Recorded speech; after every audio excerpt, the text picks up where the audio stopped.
ऊपर वाले ने तुम्हें इन्फिनिट लाइफ स्पैन तो दे दी, लेकिन सेल्फ डिफेंस की पावर छीन ली। तुम्हें बस हर साल फ्रीली एक पॉइंट ऐड करने का चांस मिलता था।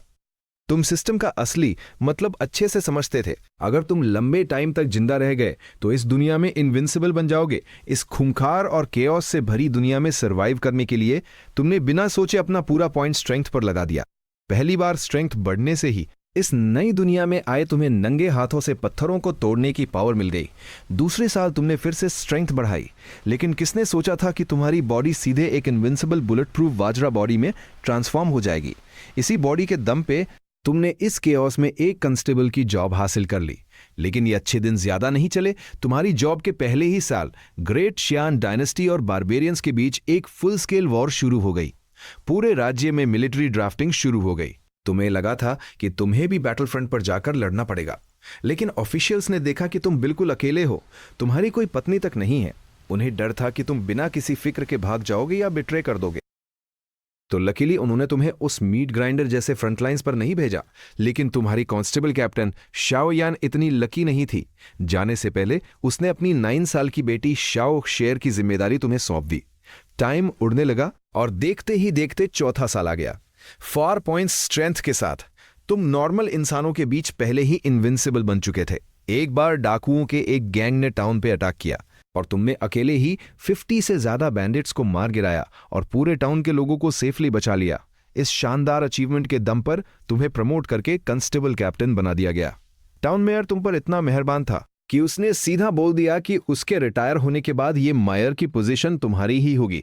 लेकिन एक बुरी खबर भी थी। तुमने जिन बैंडिट्स को मारा था उनमें से एक का नाम जियो किशंग था। उसके बड़े भाई गाओ कीचांग ने पिछले 2 सालों में इमॉर्टल डेस्टिनी हासिल कर ली थी और वो एक इमॉर्टल सेक्ट का डिसाइपल बन चुका था। इसका मतलब था कि वो बदला लेने पक्का वापस आएगा। शुक्र था कि उसने अभी अभी कल्टीवेशन शुरू किया था, तो उसे पहाड़ से नीचे आने में कम से कम 10 to 20 साल लगेंगे। तुमने सिर हिलाया, लेकिन तुम्हारे दिल में जरा भी डर नहीं था। तुम्हें पूरा कॉन्फिडेंस था कि अगर तुमने अगले 20 to 30 सालों तक पॉइंट्स ऐड करना जारी रखा तो उस टाइम कौन किसको सबक सिखाएगा ये तो वक्त ही बताएगा। वक्त तेजी से बीता और आधरवां साल आ गया। अब तक तुमने 10 पॉइंट स्ट्रेंथ में ऐड कर लिए थे। इस वक्त तुम्हारा एक नॉर्मल पंच भी पहाड़ों को चीरने और पत्थरों को तोड़ने के लिए काफी था। इसलिए तुमने स्ट्रेंथ बढ़ाना पॉजे कर दिया और 1 पॉइंट लक में ऐड कर दिया। इसका रिजल्ट तुरंत दिखा। चलते चलते तुम्हें कीमती चीजें मिलने लगी। बिना चारे के मछली पकड़ने पर भी मछलियां फंसने लगी। तुम्हारी किस्मत लिटरली आसमान छू रही थी। 2 साल और बीत गए और एक बुरी खबर आई। फ्रंट लाइंस पर शाओयान जंग में मारी गई। ये खबर चिंगन्यू टाउन पहुंची तो शुएर बहुत देर तक रोती रही। और उसी वक्त टाउन में एक बहुत बड़ी चीज हुई। खुद को यान्युए सेक्ट के इमॉर्टल्स बताने वाले कुछ लोग अचानक किन्यू टाउन में उतरे और डिसाइपल्स रिक्रूट करने लगे। उनके हिसाब से उन्होंने टाउन में एक ग्रेट लक वाले इंसान को सेंस किया था और ऐसे इंसान का फ्यूचर कल्टीवेशन में लिमिटलेस होता है। इससे पहले जिसके पास इतना बड़ा लक था वो खुद यान्युए सेक्ट की फाउंडर नांगोंग वान थी। शुरू में तुम्हें लगा कि शायद तुम्हारा टैलेंट पकड़ा गया है, लेकिन टेस्ट के बाद पता चला वो ग्रेट लक वाली कोई और नहीं बल्कि वही ज़ुएर थी जिसकी तुम इतने सालों से देखभाल कर रहे थे।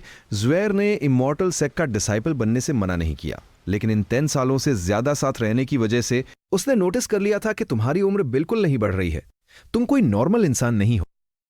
तुम्हारे साथ हमेशा रहने के लिए उसने यान्युए सेक्ट की होली मेडन बनना तो एक्सेप्ट कर लिया, लेकिन साथ में रिक्वेस्ट की कि सेक्ट तुम्हें भी साथ ले चले। यान्युए सेक्ट को पहले इससे कोई प्रॉब्लम नहीं थी, लेकिन जब उन्होंने तुम्हारा टैलेंट चेक किया तो पता चला कि तुम एक बहुत ही रारे नो लक वाले इंसान हो। ऐसे इंसान अपने आसपास के लोगों के लक पर बुरा असर डाल सकते हैं।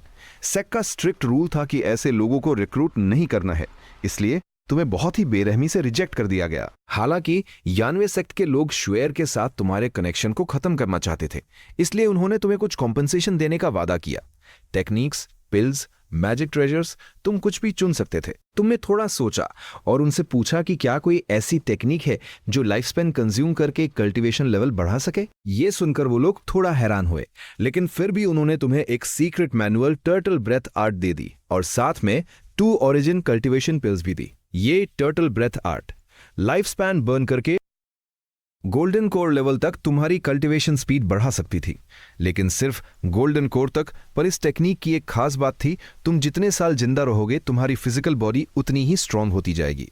तुमने वो मैनुअल लिया और खोल के देखा, उस पर एक बहुत ही भयानक लाइन लिखी थी, 300 सालों में गोल्डन कोर, 3000 सालों में ऑलमाइटी, 30,000 सालों में ऑलमाइटी, 30,000 सालों में सेंट और 3 लाख सालों में सेंट। इस दुनिया में इनविंसिबल। तुमने गहरी सांस ली। क्या बात है, इसमें सीधा इनविंसिबल होने की गारंटी लिखी है। तुम्हारा दिल खुशी से झूम उठा।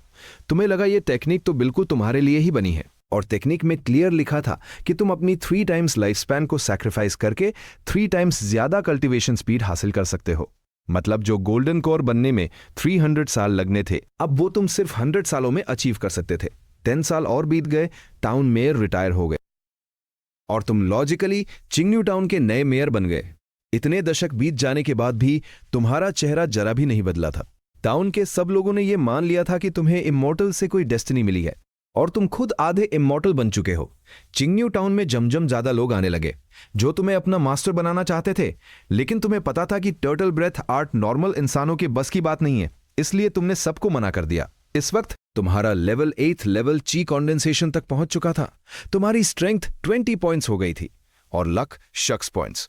अब तुम पेड़ का एक पत्ता तोड़कर उसे इतनी जोर से फेंक सकते थे कि वो 100 मीटर्स दूर किसी पेड़ के आर पार हो जाए।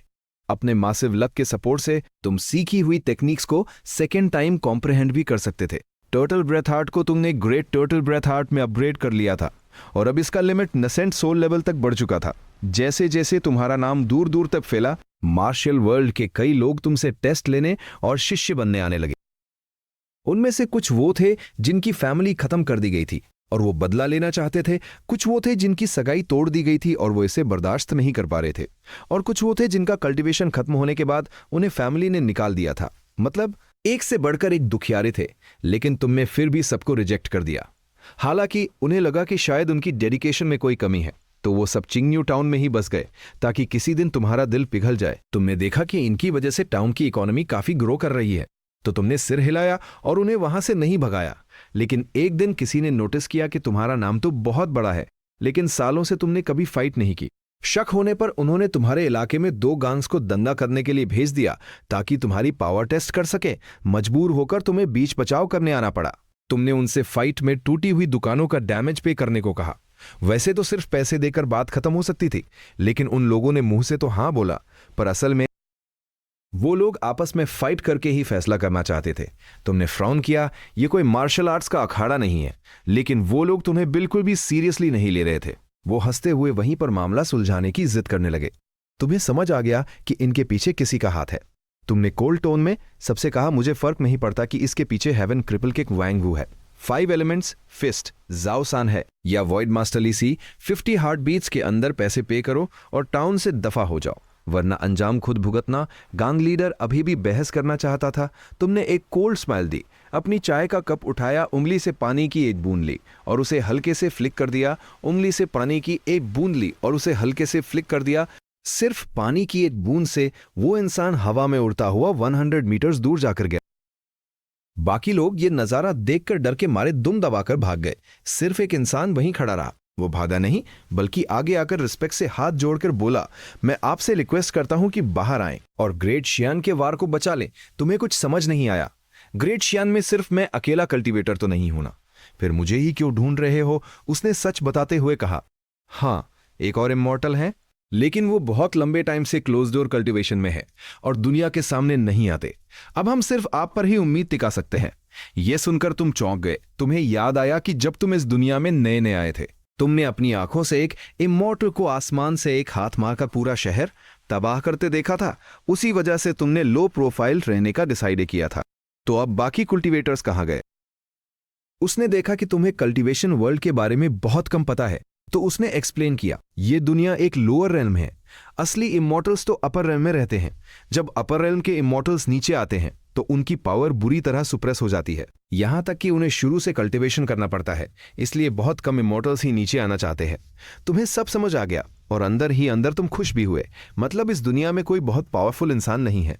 अगर तुम कुछ 1000 साल और छुपकर प्रैक्टिस कर लो तो तुम सच में इनविंसिबल बनकर बाहर निकल सकते हो। रही बात ग्रेट शियान को बचाने की, तुम्हें उसमें कोई खास इंटरेस्ट नहीं था। आखिर जंग में रिस्क बहुत होते हैं, उससे अच्छा तो आराम से छुपकर जिंदा रहना है। इसलिए अगले ही पल तुम सीधा उस इंसान के सामने से गायब हो गए। कुछ दिनों बाद टाउन में एक बहुत अजीब चीज हुई। कांस्टेबल ऑफिस के दरवाजे पर हवा में से अचानक एक सूखी हुई लाश प्रकट हुई। दशकों पहले भी ऐसे ही मर्डर्स हुए थे। तुम्हें याद था कि उस टाइम मोशन सेक्ट के ताओइस्ट मास्टर कियाने ने इसे सॉल्व किया था। तुमने विलेजर्स से पूछा कि मास्टर कियाने कहाँ हैं। विलेजर्स ने बताया कि वो रास्ते में हैं क्योंकि तुम्हारे पास हेवनली आई नहीं थी। तुम मौत का असली रीजन पता नहीं कर सकते थे, इसलिए तुम्हें वेट करना पड़ा। लेकिन कई घंटों बाद भी वो नहीं आए। फिर अचानक खबर आई कि मास्टर कियाने मारे गए। उनकी बॉडी भी सूखकर लकड़ी हो गई थी। विलेजर्स को उनकी बॉडी से एक चमड़े का कागज मिला। तुमने उसे लेकर खोला तो देखा कि वो उनके पिछले 20 सालों की इन्वेस्टिगेशन रिपोर्ट थी। असल में ये सब चिंगन्यू टाउन के पीछे पहाड़ में छुपे हुए एक फ्लड ड्रैगन से जुड़ा हुआ था। वो ड्रैगन पहाड़ के अंदर छुपा हुआ था और टाइम टाइम पर इंसानों को खाकर उनके खून से अपनी पावर बढ़ा रहा था। मास्टर कियाने इन्वेस्टिगेशन करने ही गए थे जब उन पर अटैक हुआ और वो मारे गए। ये सब देखकर तुम शांत रहे और चुपचाप वहां से निकल गए। उसी रात तुम अकेले पीछे वाले पहाड़ में गए। मास्टर कियाने के नोट्स के हिसाब से तुमने एक पहाड़ ढूंढा जिसका शेप किसी सांप जैसा था। तुमने तुरंत अपनी 25 पॉइंट स्ट्रेंथ को घुमाया और एक मुक्का मार दिया। बूम! एक भयानक धमाका हुआ और पूरा पहाड़ टूटकर गिर गया। उड़ते हुए पत्थरों के बीच से एक कई मीटर लंबा विशाल सांप बाहर निकला। तुम्हें देखकर वो सांप गुस्से से दहाड़ा, मैं बस 100 इंसानों को और खाकर असली ड्रैगन बनने ही वाला था। तुम्हारी वजह से मेरा पूरा प्लान खराब हो गया। उस सांप की दहाड़ के सामने तुमने एक भी फालतू वर्ड नहीं बोला और फिर से एक जोरदार मुक्का दे मारा। तुम्हारी एब्सोल्यूट पावर के सामने वो विशाल सांप वहीं ब्लास्ट हो गया और उसके टुकड़े टुकड़े हो गए। लेकिन तुमने जो एक्सपेक्ट नहीं किया था वो ये था कि तुम्हारे मासिव लक के सपोर्ट से तुम्हें उस सांप की बॉडी से ड्रैगन एनर्जी का एक फ्रैगमेंट मिल गया। इस ड्रैगन एनर्जी का यूज करके तुम दूर से भी किसी पर डेडली अटैक कर सकते थे। और पहाड़ तोड़ने वाले इस मुक्के से तुम्हें अंदाजा हो गया था कि अब तुम्हारी पावर फाउंडेशन एस्टैब्लिशमेंट के 8th 9th लेवल तक पहुंच चुकी है। अगले दिन टाउन के लोगों ने जब देखा कि पूरा पहाड़ अचानक टूट गया है तो उन्हें शक हुआ कि यह तुम्हारा ही काम है। क्योंकि तुम्हारा नाम वांग लिंग था, उन्होंने तुम्हें वांग हाल्फ इमॉर्टल का टाइटल दे दिया। हाल्फ इमॉर्टल इसलिए क्योंकि तुमने कभी किसी असली इमॉर्टल से फाइट नहीं की थी, तो तुम्हारा असली लेवल किसी को पता नहीं था। इसके बाद से चिंगन्यू टाउन में तुम्हें आइडल मानने वाले मार्शल आर्टिस्ट की भीड़ लगने लगी। टाउन का नाम भी बदलकर लिटिल मार्शल वर्ल्ड रख दिया गया। लेकिन तुम्हें इन सब चीजों से कोई मतलब नहीं था क्योंकि तुमने दुनिया से कटकर क्लोज डोर कल्टीवेशन शुरू कर दिया था। तुम्हारे बंद कमरे में रहने के दौरान बाहर की दुनिया पूरी तरह बदल गई। लिटिल मार्शल वर्ल्ड सच में मार्शल आर्टिस्ट के लिए एक होली प्लेस बन गया। 4 बड़े सेक्स ने वहां अपने हेडक्वार्टर्स बना लिए। ग्रेट शियान डायनेस्टी के पुराने एम्परर मर गए, नया एम्परर गद्दी पर बैठा, जिससे बहुत अनरेस्ट फैल गया। फर्स्ट लाइन ऑफ डिफेंस टूट गई और आर्मी को पीछे हटना पड़ा। उसी साल एक इमॉर्टल दुनिया के सामने आया और सीधा लिटिल मार्शल वर्ल्ड की तरफ चल पड़ा। ये इंसान कोई और नहीं, 30 साल पहले सेक्ट ज्वाइन करने वाला गाओ कीचांग था। एक इमॉर्टल के आने की खबर 100 माइल्स दूर तक आग की तरह फैल गई। चारों बड़े सेक्स को भी इमरजेंसी रिपोर्ट मिल गई। गाओ कीचांग ने 30 साल तक कल्टीवेशन किया है, वो पहाड़ से उतरते ही सीधा लिटिल मार्शल वर्ल्ड क्यों आ रहा है? रीजन चाहे जो हो, लेकिन ये कोई छोटी बात नहीं थी। चारों सेक्स के लीडर्स ने तुरंत एक इमरजेंसी मीटिंग की। उन्होंने डिसाइड किया कि बात करते टाइम बहुत केयरफुल और रिस्पेक्टफुल रहना होगा। आखिर वो एक इमॉर्टल टेक्निक प्रैक्टिस करता है। अब वो पहले जैसा इंसान नहीं रहा। किसी ने आइडिया दिया कि क्या पुराने मेयर यानी तुम्हें जो कल्टीवेशन में क्लोज हो इन्फॉर्म करना चाहिए, लेकिन उन्हें डर था कि कहीं तुम्हारी प्रैक्टिस डिस्टर्ब ना हो जाए, तो उन्होंने ये आइडिया ड्रॉप कर दिया। चारों सेक्स ने तय किया कि वो गाओ कीचांग का वेट करेंगे, उसे पूरी रेस्पेक्ट देंगे और कोशिश करेंगे कि मामला शांति से निपट जाए। चौथे दिन गाओ कीचांग लिटिल मार्शल वर्ल्ड के पोर्ट पर पहुंचा। उसने बिना एक वर्ड बोले अपनी सोर्ड से पूरे पोर्ट को काट कर 2 टुकड़ों में कर दिया। वो पानी के बीचों बीच खड़ा था और उसने कोल्ड टोन में कहा, अपने लीडर को बुला कर लाओ।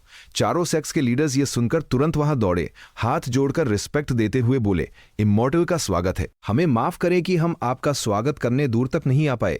गाओ कीचांग ने एक कोल्ड स्माइल दी और किनारे पर कदम रखा। क्या ये चिंगन्यू टाउन नहीं है? इसका नाम लिटिल मार्शल वर्ल्ड कैसे हो गया? एक सेक्ट लीडर ने स्माइल करते हुए एक्सप्लेन किया, सीनियर को शायद पता नहीं, चिंगन्यू टाउन पुराना नाम है, अब इसे लिटिल मार्शल वर्ल्ड कहा जाता है।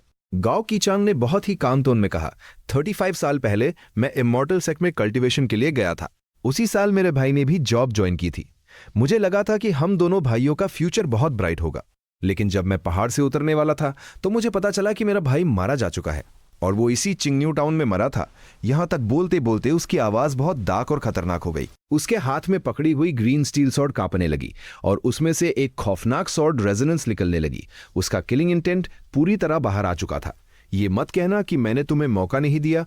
अगर तुम लोग मेरे भाई के कातिल को ढूंढकर मेरे हवाले कर दो तो हम शांति से यहां से चले जाएंगे, वरना मैं पूरे किंगन्यू टाउन को उसकी कब्र बना दूंगा। ये सुनते ही वहां मौजूद हर इंसान के होश उड़ गए। चारों सेक्ट लीडर्स की आंखें फटी रह गईं। वो पूरी तरह से घबरा गए। एक सेक्ट लीडर ने लाचार होकर हाथ जोड़े। सीनियर, ये तो 35 साल पुरानी बात है। हमें लिटिल मार्शल वर्ल्ड में बसे हुए सिर्फ 10 साल हुए हैं। हम उस टाइम के कातिल को कैसे ढूंढ सकते हैं? बाकी लीडर्स ने भी अग्री करते हुए कहा। गाओ कीचियांग ने अपनी आंखें सिकोड़कर सबको देखा, फिर अपनी स्वॉर्ड को सबसे आगे खड़े लीडर की तरफ पॉइंट किया। उसकी आवाज बर्फ की तरह ठंडी थी। ये मेरी प्रॉब्लम नहीं है। मेरी डिविनेशन से पता चला है कि वो इंसान अभी भी किंगन्यू टाउन में ही है। वो इन 35 सालों में कभी यहां से बाहर नहीं गया।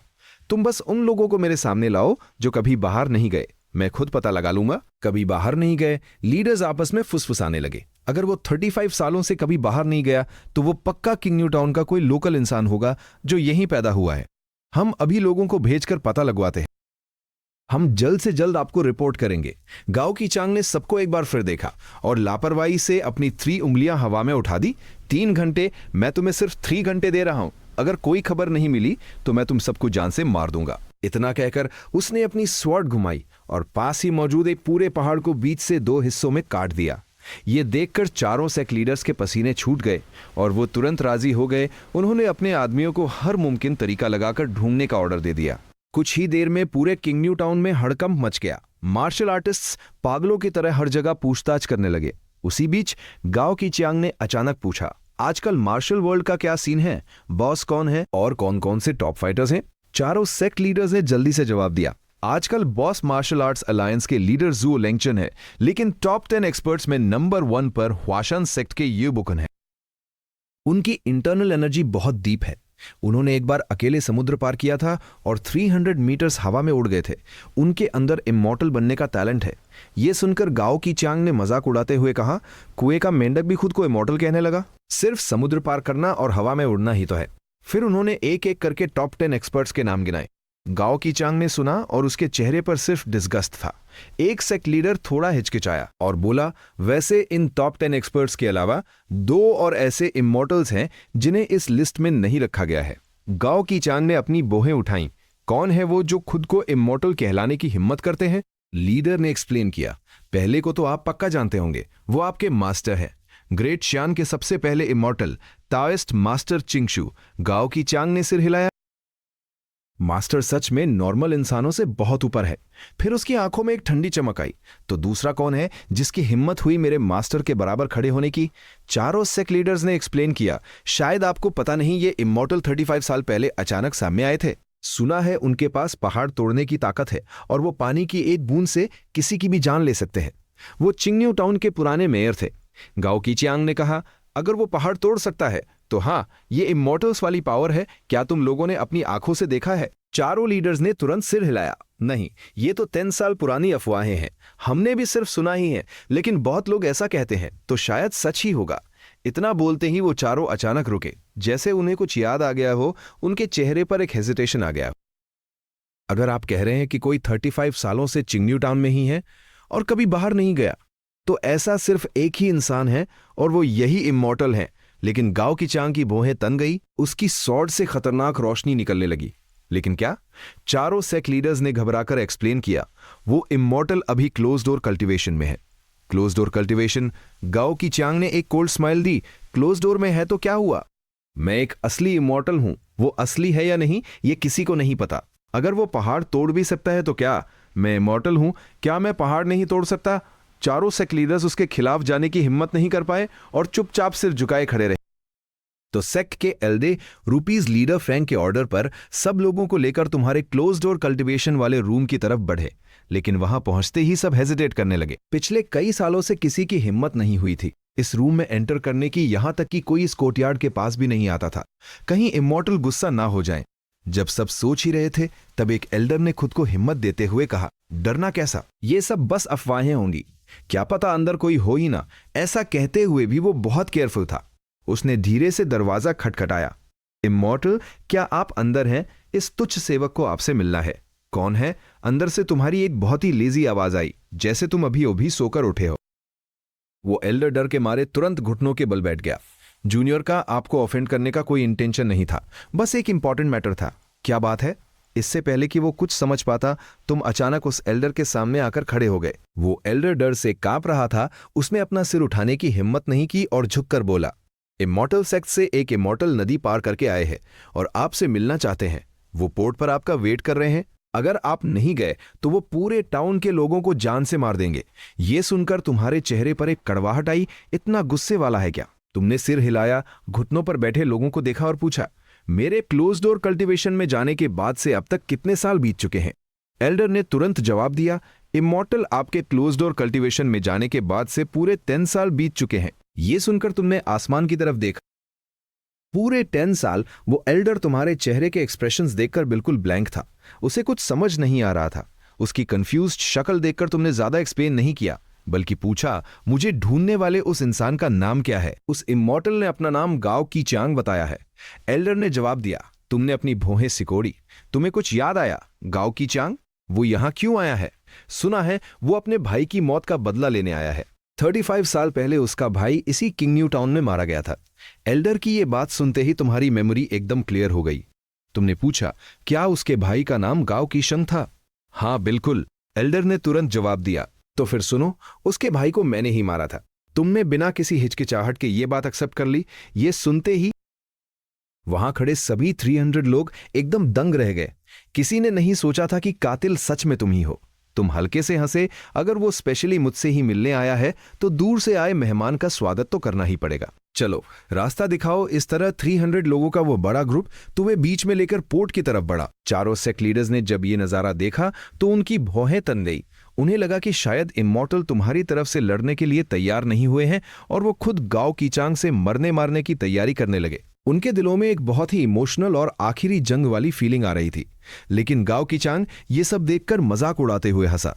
ये क्या नाटक है? क्या तुम लोग इस फालतू की भीड़ के दम पर मुझसे अपनी जान की बाजी लगाने आए हो? उसकी बात अभी पूरी भी नहीं हुई थी कि उन 300 वॉरियर्स ने तुरंत रास्ता छोड़ दिया और तुम अपने कान खुजाते हुए बिल्कुल कैजुअल लुक के साथ भीड़ के पीछे से बाहर निकल आए। तुम ही गाओ कीचांग हो? तुमने बहुत ही काम टोन में पूछा। गाओ कीचांग की आंखों में एक ठंडी चमक आई। तुम अपनी मौत को दावत दे रहे हो? एक इमॉर्टल का नाम सीधे मुंह लेने की हिम्मत कैसे हुई तुम्हारी? तुमने कोई जवाब नहीं दिया, बल्कि अपना ध्यान सीधे अपने दिमाग में लगाया और इन पिछले 10 सालों में कलेक्ट किए गए सारे पॉइंट्स को अपनी स्ट्रेंथ पर लगा दिया। बूम! तुम्हारी स्ट्रेंथ सीधे 35 पॉइंट्स पे पहुंच गई। एक मसीव और तगड़ी पावर तुम्हारी बॉडी के अंदर बादलों की तरह दौड़ने लगी। तुमने गाओ कीचांग की तरफ देखा और एक कोल्ड स्माइल के साथ कहा, तुम्हें तो 35 साल पहले ही आ जाना चाहिए था, उसी दिन जब मैंने तुम्हारे भाई को मारा था। तुम जितना लेट करोगे तुम्हारे लिए उतना ही बुरा होगा। गाओ कीचांग को अब पक्का यकीन हो गया था कि तुमने ही उसके भाई को मारा है, लेकिन उसे कोई फर्क नहीं पड़ा, बल्कि उसके चेहरे पर एक खौफनाक स्माइल आ गई। तुमने उस बेकार के कचरे को मार दिया, अच्छा ही किया। अब अगर मैं तुम सबको मार भी दूं तो कोई मुझे गलत नहीं कहेगा। इतना कहकर गाओ कीचांग जोर से चिल्लाया और एक बहुत ही भयानक सॉर्ड एनर्जी तुम्हारी तरफ बढ़ी। आसपास खड़े सभी मार्शल आर्टिस्ट्स डर के मारे पीछे हटने लगे। लेकिन सबके होश उड़ा देने वाले इस अटैक के सामने तुमने बस लापरवाही से अपना हाथ हवा में लहराया और वो सारी सॉर्ड एनर्जी वहीं पर चूर चूर हो गई। ये नजारा देखकर देखने वालों की आंखें फटी की फटी रह गईं। सबके मुंह बंद हो गए। तुम हंसे और पलटकर पूछा, तुम्हारे अटैक्स में तो जरा भी दम नहीं है और चले हो दूसरों पर सॉर्ड चलाने? गाओ कीचांग हैरान रह गया और उसका किलिंग इंटेंट और बढ़ गया। वो पिछले 300 सालों में अपने सेक्ट का सबसे बड़ा जीनियस था। अपने मास्टर के बाद नंबर 1। इस दुनिया के हर मामूली इंसान को उसके पैरों में झुकना चाहिए था, लेकिन अभी उसने ये सोचा ही था कि तुमने अपनी एक उंगली आगे बढ़ा दी। तुम्हारी मौत का समय आ चुका था। एक बहुत ही शक्तिशाली ड्रैगन एनर्जी तुम्हारी उंगली से बाहर निकली और सीधे गाओ कीचांग की तरफ बढ़ी। गाओ कीचांग ने अपनी स्वॉर्ड से उसे रोकने की कोशिश की, लेकिन वो एनर्जी आसमान के कहर की तरह अनस्टॉपेबल थी। उसने पलक झपकते ही गाओ कीचांग को चीर कर रख दिया और वो सीधे खून के गुबार में बदल गया। उसका नामो निशान तक नहीं बचा। वहां खड़े सभी लोग बिल्कुल सन्न रह गए। एक उंगली से नदी को काटना, एक उंगली से पहाड़ तोड़ना और एक उंगली से एक इमॉर्टल को मार देना और एक उंगली से पहाड़ तोड़ना और एक उंगली से पहाड़ तोड़ना और एक उंगली से पहाड़ तोड़ना। हर काम के लिए बस एक ही उंगली काफी थी। यही होती है एक असली इमॉर्टल की पावर। तुमने लोगों के इस शौक को पूरी तरह इग्नोर किया, एक उबासी ली, अपना हाथ हिलाया और कहा, अगर अब कोई काम नहीं है तो मैं वापस जा रहा हूं। चारों सेक्ट लीडर्स ने तुरंत झुककर रिस्पेक्ट शो की। प्लीज, अगर इमॉर्टल को किसी भी चीज की जरूरत हो तो बस एक बार, और वापस अपनी उस घास फूस से भरी टूटी हुई झोपड़ी के अंदर चले गए। चारों सेक्ट लीडर्स बाहर ही खड़े रहे, किसी की हिम्मत नहीं हुई एक कदम भी अंदर रखने की। उन्होंने बहुत ही डरते हुए बाहर से पूछा, इमॉर्टल, क्या आपकी इस झोपड़ी को थोड़ा ठीक करवा दें? तुमने बहुत ही शांति से जवाब दिया, कोई जरूरत नहीं है, मुझे किंग न्यू टाउन पसंद है और इस टूटी हुई झोपड़ी में रहने से ही मुझे वो 35 साल पुराना फील आता है जब मैं पहली बार इस टाउन में आया था। अगर समय बहते हुए पानी की तरह है तो तुम उस पानी के नीचे बैठे एक भारी पत्थर की तरह हो जो पानी के बहाव के साथ बहता नहीं है। जब पानी बहुत आगे निकल जाता है और तुम पीछे मुड़कर देखते हो तो पुराने लोग और पुरानी बातें बस एक याद बनकर रह जाती हैं। बहुत जल्द चिंग न्यू टाउन के इमॉर्टल द्वारा पहाड़ तोड़ने और एक इमॉर्टल को मारने की बात चारों तरफ फैल गई। पूरे ग्रेट शियान डायनेस्टी में हर कोई इसी के बारे में बात कर रहा था। सबसे डरावनी बात यह थी कि उसने जिस इंसान को इतनी आसानी से मार दिया वो कोई मामूली इंसान नहीं बल्कि खुद एक इमॉर्टल था। इस बात ने यह पूरी तरह साबित कर दिया था कि इमॉर्टल्स के बीच भी एक बहुत बड़ा लेवल गैप होता है। 3 दिन बाद एक बहुत बड़ी और भारी आर्मी चिंग न्यू टाउन पहुंची और पूरे टाउन को चारों तरफ से ब्लॉक कर दिया। मार्शल आर्ट्स के लोग सिर्फ दूर से ये सब देख सकते थे, यहां तक कि चारों सेक्ट लीडर्स की भी पास जाने की हिम्मत नहीं हो रही थी। देख रहे हो, वो कांस्टेबल डिपार्टमेंट की यूनिफॉर्म है। मैं पहचानता हूं, वो सब कांस्टेबल डिपार्टमेंट के टॉप एक्सपर्ट्स हैं और उनके साथ रॉयल गार्ड्स भी हैं। लगता है खुद वो बड़ी हस्ती आई है। लोग आपस में दबी आवाज में बात कर रहे थे। सबको पता था कि आने वाला कौन है, ग्रेट शियन डायनेस्टी की एल्डेस्ट प्रिंसेस। तुम्हारी उस टूटी हुई झोपड़ी के अंदर काले और सुनहरे रंग के लग्जरी कपड़ों में सजी वो औरत तुम्हारे सामने खड़ी थी और बहुत ही लो वॉइस में रिक्वेस्ट कर रही थी, मैं ग्रेट शियन की तरफ से आपसे भीख मांगती हूं, प्लीज बाहर आइए और ग्रेट शियान के इस बड़े संकट को दूर कीजिए और आपकी हर एक डिमांड पूरी की जाएगी। तुमने बहुत ही आराम से उस लड़की की तरफ देखा और काम टोन में कहा, एक बात पहले ही क्लियर कर दूं, भले ही मैं एक अच्छा इंसान हूं लेकिन तुम्हारे पास ऐसा कोई रिवॉर्ड नहीं है जो मुझे अट्रैक्ट कर सके। सही कहा ना? उस लड़की ने सिर हिलाया। वो तुम्हारी बात से अग्री कर रही थी लेकिन उसने फिर से बहुत इमोशनली कहा, लेकिन आपने हमारी ग्रेट शियन की धरती पर इतने साल गुजारे हैं, कुछ तो लगाव होगा इस जगह से। अगर वो क्रूर बारबेरियंस हमारे बॉर्डर्स के अंदर घुस आए तो वो हमारे मासूम लोगों का कत्लेआम कर देंगे। आपका बाहर आना सिर्फ ग्रेट शियान को बचाने के लिए नहीं बल्कि इस दुनिया के मासूमों की जान बचाने के लिए जरूरी है। यह सुनकर तुम हल्के से हंसे। बात तो तुम्हारी सही है लेकिन अफसोस मैं इन भावनाओं के चक्कर में नहीं पड़ता। तुम्हारा ये इमोशनल ब्लैकमेल मुझ पर काम नहीं करेगा। वो लड़की बिल्कुल शांत हो गई। वो कुछ कहना चाहती थी लेकिन उसके मुंह से आवाज नहीं निकली और उसने बस एक ठंडी सांस ली। मुझे माफ कीजिएगा, मैंने आपको डिस्टर्ब किया।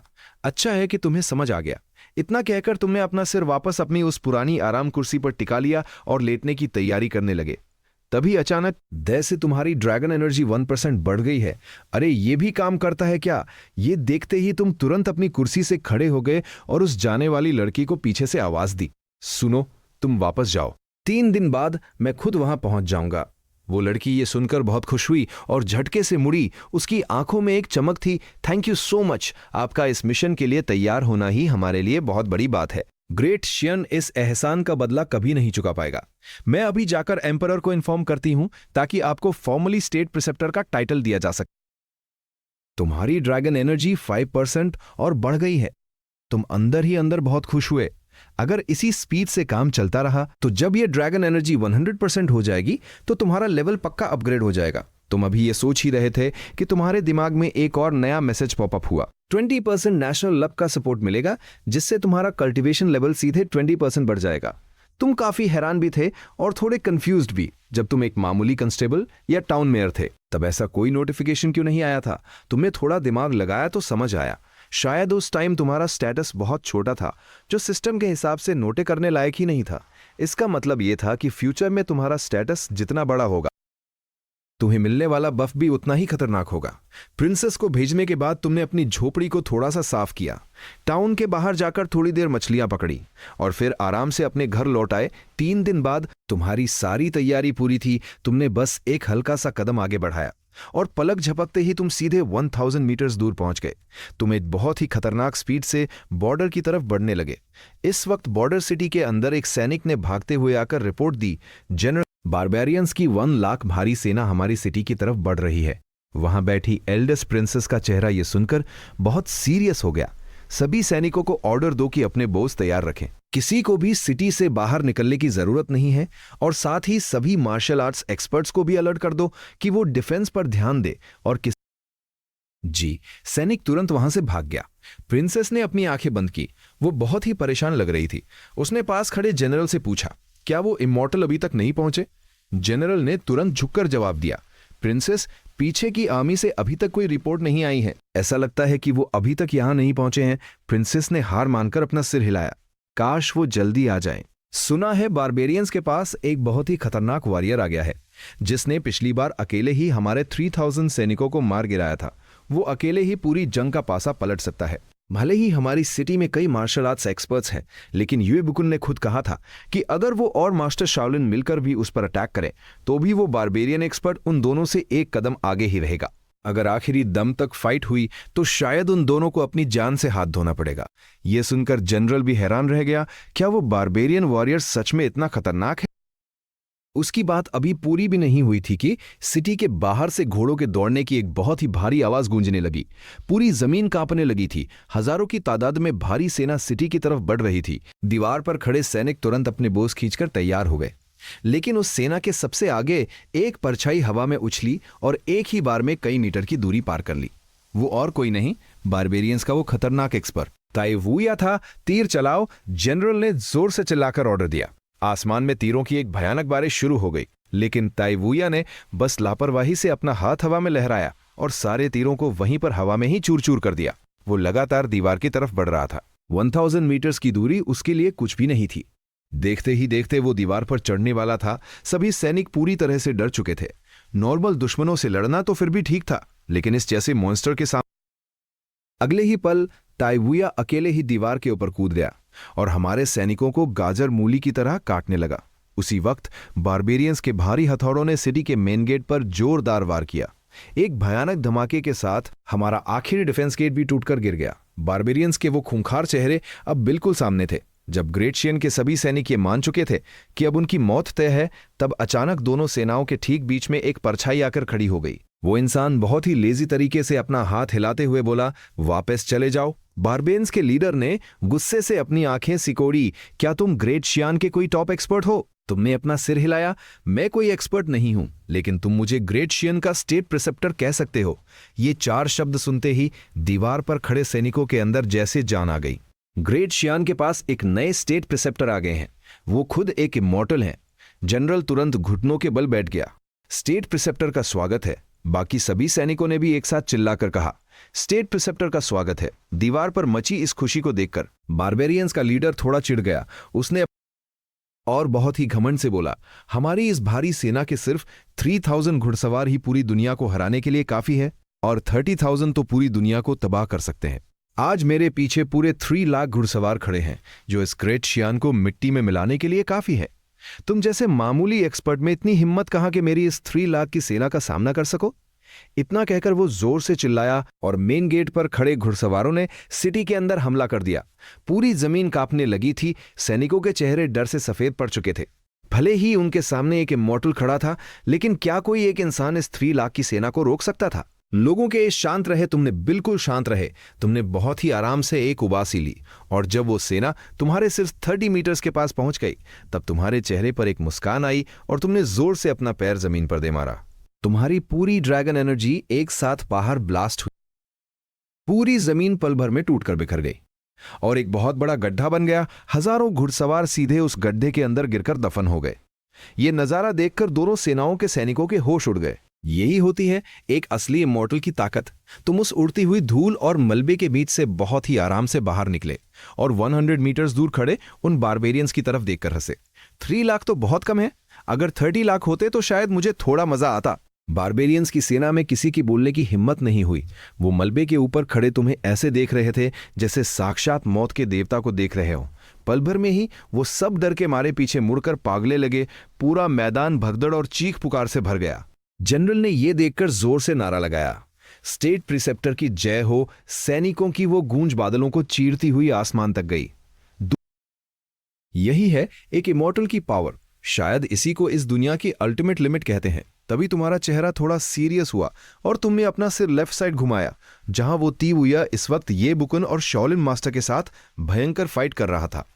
तुमने जमीन से एक छोटा सा पत्थर उठाया और उसे हवा में फ्लिक कर दिया। स्विश! वो पत्थर हवा को चीरता हुआ निकला और सीधे टीवुया के लेफ्ट आर्म के आर पार हो गया। टीवुया ने दर्द से अपने दांत पीसे और गुस्से से तुम्हें घूरने लगा। पीछे से वार करना काय रहता है। तुमने बहुत ही आराम से अपनी बाहें फैलाईं।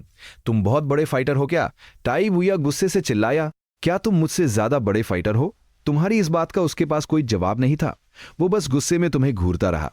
ये बुक को मौका मिल गया और वो पीछे हट आए। उन्होंने हाथ जोड़कर तुम्हें ग्रीट किया। स्टेट प्रीसेप्टर को प्रणाम। तुमने बस अपना सिर हिलाया। उन दोनों को अपनी इस हार पर जरा भी बुरा नहीं लग रहा था, क्योंकि वो अच्छे से जानते थे कि तुम्हारे और उनके बीच का गैप जमीन आसमान का है। टाई वुया का सिर्फ एक छोटे से पत्थर से घायल हो जाना ही इसका सबसे बड़ा प्रूफ था। लेकिन टाई वुया को यह हार बर्दाश्त नहीं थी। उसने जोर से अपना मुक्का जमीन पर मारा और एक गहरा गड्ढा बना दिया। तुम लोग बस इस दुनिया में पहले पैदा होने का फायदा उठा रहे हो। जब इस दुनिया में लक और एनर्जी बहुत ज्यादा थी, तुमने उस टाइम पर कल्टीवेशन कर लिया। अगर टैलेंट की बात करें तो मैं तुमसे बहुत आगे हूं। मुझे बस 30 साल दे दो। जब अगला सुनहरा दौर आएगा, मैं आसमान की ऊंचाइयों पर पहुंचकर तुम्हारा सिर धड़ से अलग कर दूंगा। वही घिसा पिटा पुराना डायलॉग। तुमने एक बहुत बड़े हाथ ने उसका गला पकड़ा और उसे जोर से जमीन पर दे मारा। वो वहीं ढेर हो गया और उसके मुंह से खून बहने लगा। तुम धीरे धीरे उसके पास गए और जमीन पर गिरे हुए एक सैनिक की सोड उठा ली। अब जाने का समय आ गया है। जैसे ही तुम टाई वुया का खेल खत्म करने वाले थे, तभी दूर से एक बहुत तेज आवाज गूंजी। अपर सेक्ट के इमॉर्टल इस दुनिया में उतर चुके हैं। इससे पहले कि तुम कुछ समझ पाते, उस मरते हुए टी वुया की आंखों से एक बहुत ही तेज गोल्डन लाइट बाहर निकली और उसकी बॉडी अचानक हवा में उड़ने लगी। डीएटी पोजेशन ये एक ताविस्ट मैजिक टेक्निक थी जो आम लोगों के बीच भी काफी फेमस थी। लेकिन अभी जो सामने दिख रहा था वो कोई मामूली टेक्निक नहीं थी। उसने 100 मीटर्स के दायरे में बची हुई पूरी जमीन को हिलाकर रख दिया था। हवा में उड़ते हुए उस टाई वुया को देखकर एक मॉर्टल बॉडी कितनी कमजोर होती है, उससे बस इतनी ही पावर निकल सकती है। तभी एक ची कंडेंसेशन कल्टीवेटर अपनी फ्लाइंग शॉट पर उड़ता हुआ आया और झुककर बोला, या सेक्ट का सेक्ट मास्टर इमॉर्टल को ग्रीट करता है। क्या आपने ही मुझे बुलाया है? कल्टीवेटर ने जल्दी से सिर हिलाया। इमॉर्टल, प्लीज इस इंसान को एलिमिनेट कर दीजिए ताकि बाद में अपर सेक्ट के इस रेल्म में आने का रास्ता क्लियर हो सके। लेकिन टाई वुया ने उसकी तरफ देखा तक नहीं, बस अपना हाथ बढ़ाया और उसकी स्पिरिचुअल एनर्जी को लॉक करते हुए कोल्ड टोन में बोला, ये रेल्म या न्यूए इमॉर्टल सेक्ट के कंट्रोल में है और ये इतना लो लेवल का है कि यहां एक गोल्डन कोर कल्टीवेटर तक नहीं है। मेरे खुद यहां आने की क्या जरूरत थी, कचरा कहीं का? तुम्हें पता है, मैं होली मेडन से बात कर रहा था और तुम्हारी वजह से मुझे यहां आना पड़ा। कल्टीवेटर डर के मारे कांपने लगा। जूनियर को इस बारे में कोई आइडिया नहीं था। इमॉर्टल को डिस्टर्ब करने के लिए मुझे माफ कर दीजिए। मैं मरने के लायक हूं। तुम सच में मरने के लायक हो, टी वुया ने कोल्ड टोन में जवाब दिया और अपनी मुट्ठी भींची। उस कल्टीवेटर की बॉडी वही दबकर कीमे में बदल गई और वो स्पॉट पर ही मारा गया। फिर टाई वुया तुम्हारी तरफ पलटा। उसकी आंखों से तेज गोल्डन लाइट निकल रही थी और किलिंग इंटेंट साफ दिख रहा था। तुम भी मरने के लायक हो। अगर तुम जैसे कीड़े ने यहां हंगामा नहीं किया होता तो मुझे यहां जबरदस्ती आना नहीं पड़ता। अब मैं तुम सबकी सोल्स को हार्वेस्ट करूंगा ताकि उसे अपने कल्टीवेशन सोर्स में बदलकर इस लोअर रेल में आने के मेरे लॉस को रिकवर कर सकूं। यह सुनते ही मैदान में खड़े सभी सैनिक डर गए। वो सबकी सोल्स हार्वेस्ट करना चाहता था। मर जाओ, टी वुया जोर से चिल्लाया। टाई वुया ने अपनी मुट्ठी बनाई जैसे उसने उस कल्टीवेटर को कुचला था। वैसे ही वो तुम्हें भी मसलना चाहता था, लेकिन तुम अपनी जगह पर शांत खड़े रहे और अचानक हवा में एक जोरदार पंच मार दिया। जब तुम्हारा मुक्का हवा से टकराया तो मेटल के टकराने जैसी आवाज आई और फिर वहां की स्पेस किसी कांच की तरह चकनाचूर होकर बिखर गई। ये नजारा देखकर हमारे सैनिक और बारबेरियंस के घुड़सवार पूरी तरह सन्न रह गए। उन्होंने अपनी लाइफ में ऐसा मैजिक कभी नहीं देखा था। तुमने आराम से अपना हाथ वापस खींचा और हवा में उड़ते हुए टी वुया से कैजुअल टोन में कहा, बच्चों वाले ये फालतू ट्रिक्स मेरे सामने मत दिखाओ, बोरिंग है। टी वुया का चेहरा गुस्से से डार्क हो गया। तुम बस थोड़े बड़े आकार के कीड़े हो। आखिरकार तुम्हें मेरे हाथों को चलना ही होगा। क्या इस बात की कोई पॉसिबिलिटी है? तुम्हारी आंखों में ड्रैगन एनर्जी चमकने लगी और फैल गई कि इस दुनिया की हर चीज एक मामूली कीड़ा है, यहां तक कि तुम भी, जो ऊपर से टपके हो। ऐसा कहते हुए तुम्हारे चेहरे पर एक आरोगेंट स्माइल आ गई। तुमने अपनी छाती ठोकी और फुल एटीट्यूड में बोला, और मैं इस दुनिया का सबसे बड़ा कीड़ा हूं। तुम्हारी बात पूरी होने से पहले ही ड्रैगन एनर्जी से भरा एक विशाल मुक्का आसमान से जोर से नीचे गिरा। ताई वुया घबरा गया। उसने जल्दी से हान सील्स बनाए और उसकी बॉडी के चारों तरफ एक गोल्डन शील्ड आ गई। ये एक एंशिएंट डिफेंस टेक्निक थी जो किसी भी डेडली अटैक को रोक सकती थी। लेकिन जैसे ही तुम्हारा मुक्का पड़ा, वो घमंडी एंशिएंट डिफेंस पल भर में टूटकर बिखर गई। ताई वुया जमीन के अंदर धंस गया और 3000 मीटर्स गहरा गड्ढा बन गया। वो तथाकथित इमॉर्टल और ताई वुया हमेशा के लिए इस दुनिया से गायब हो गए। तुमने अपनी धुएं उड़ाती मुट्ठी को देखा और मजाक उड़ाते हुए हंसे। मैदान साफ करने के मामले में मैं हमेशा सीरियस रहता हूं। इमॉर्टल की सोल को मार गिराने की वजह से तुम्हें 3 पॉइंट्स इनविंसिबल इंटेंट और 8 grade technique mystic sold out chapter मिली है। जब तुम किसी हायर लेवल के दुश्मन को मारोगे तो हर मौत पर तुम्हें 1 पॉइंट इनविंसिबल इंटेंट का बफ मिलेगा। जब ये 3000 पॉइंट्स पूरे हो जाएंगे तो तुम एक इनविंसिबल एक्सपर्ट बन जाओगे और हेवेंस पर राज करने का तुम्हारा रास्ता खुल जाएगा। और हेवेंस पर राज करने का तुम्हारा रास्ता खुल जाएगा। और हेवेंस पर राज करने का तुम्हारा रास्ता खुल जाएगा। तुमने सिर हिलाया। तुम्हें सब समझ आ गया था, लेकिन तुमने ज्यादा ध्यान नहीं दिया। आखिरकार 3000 पॉइंट्स अभी बहुत दूर थे और टेक्निक को तो बाद में भी सीखा जा सकता था। फिर तुमने उन लाखों बारबेरियंस के घुड़सवारों की तरफ देखा और अपना हाथ हिलाकर कहा, दफा हो जाओ यहां से, और घबराकर वापस अपने ग्रासलैंड्स की तरफ भाग गए। लेकिन तुमने अचानक बाहर से आए उन ची कंडेंसेशन कल्टीवेटर्स को रोक लिया। तुम सब यहीं रुको। तुम्हें डर था कि ये कल्टीवेटर्स अपर सेट को जाकर सारी रिपोर्ट दे देंगे। उन कल्टीवेटर्स की बॉडी एकदम फ्रीज हो गई। वो घुटनों के बल बैठ गए और अपना सिर जमीन पर पटकने लगे। इमॉर्टल, प्लीज हमें माफ कर दीजिए। हम किसी दूर आइलैंड पर जाकर छुप जाएंगे और इस दुनिया में कभी वापस नहीं आएंगे। तुमने अपना सिर हिलाया। मैं सच में तुम्हें छोड़ना चाहता हूं, लेकिन तुम्हारी पास की हरकतों की वजह से मेरा दिल नहीं मान रहा। इमॉर्टल, हमारी सच्चाई पर यकीन रखिए। हम अपर रेल्म से कभी कांटेक्ट नहीं करेंगे। और वैसे भी नीचे आने के लिए ताई वुया जैसी स्ट्रांग फिजिकल बॉडी की जरूरत होती है, जो इस दुनिया में मिलना इम्पॉसिबल है। प्लीज इमॉर्टल, हम पर भरोसा रखिए। तुमने अपनी बाहें क्रॉस की और बहुत ही काम टोन में कहा, देखो, तुम सबको पता है कि मैं एक अच्छा इंसान हूं और आलसी भी। मैं फालतू में अपने हाथ गंदे, इसलिए मैं सबसे फास्ट तरीके से तुम सबको विदा करूंगा ताकि तुम्हें ज्यादा दर्द ना हो।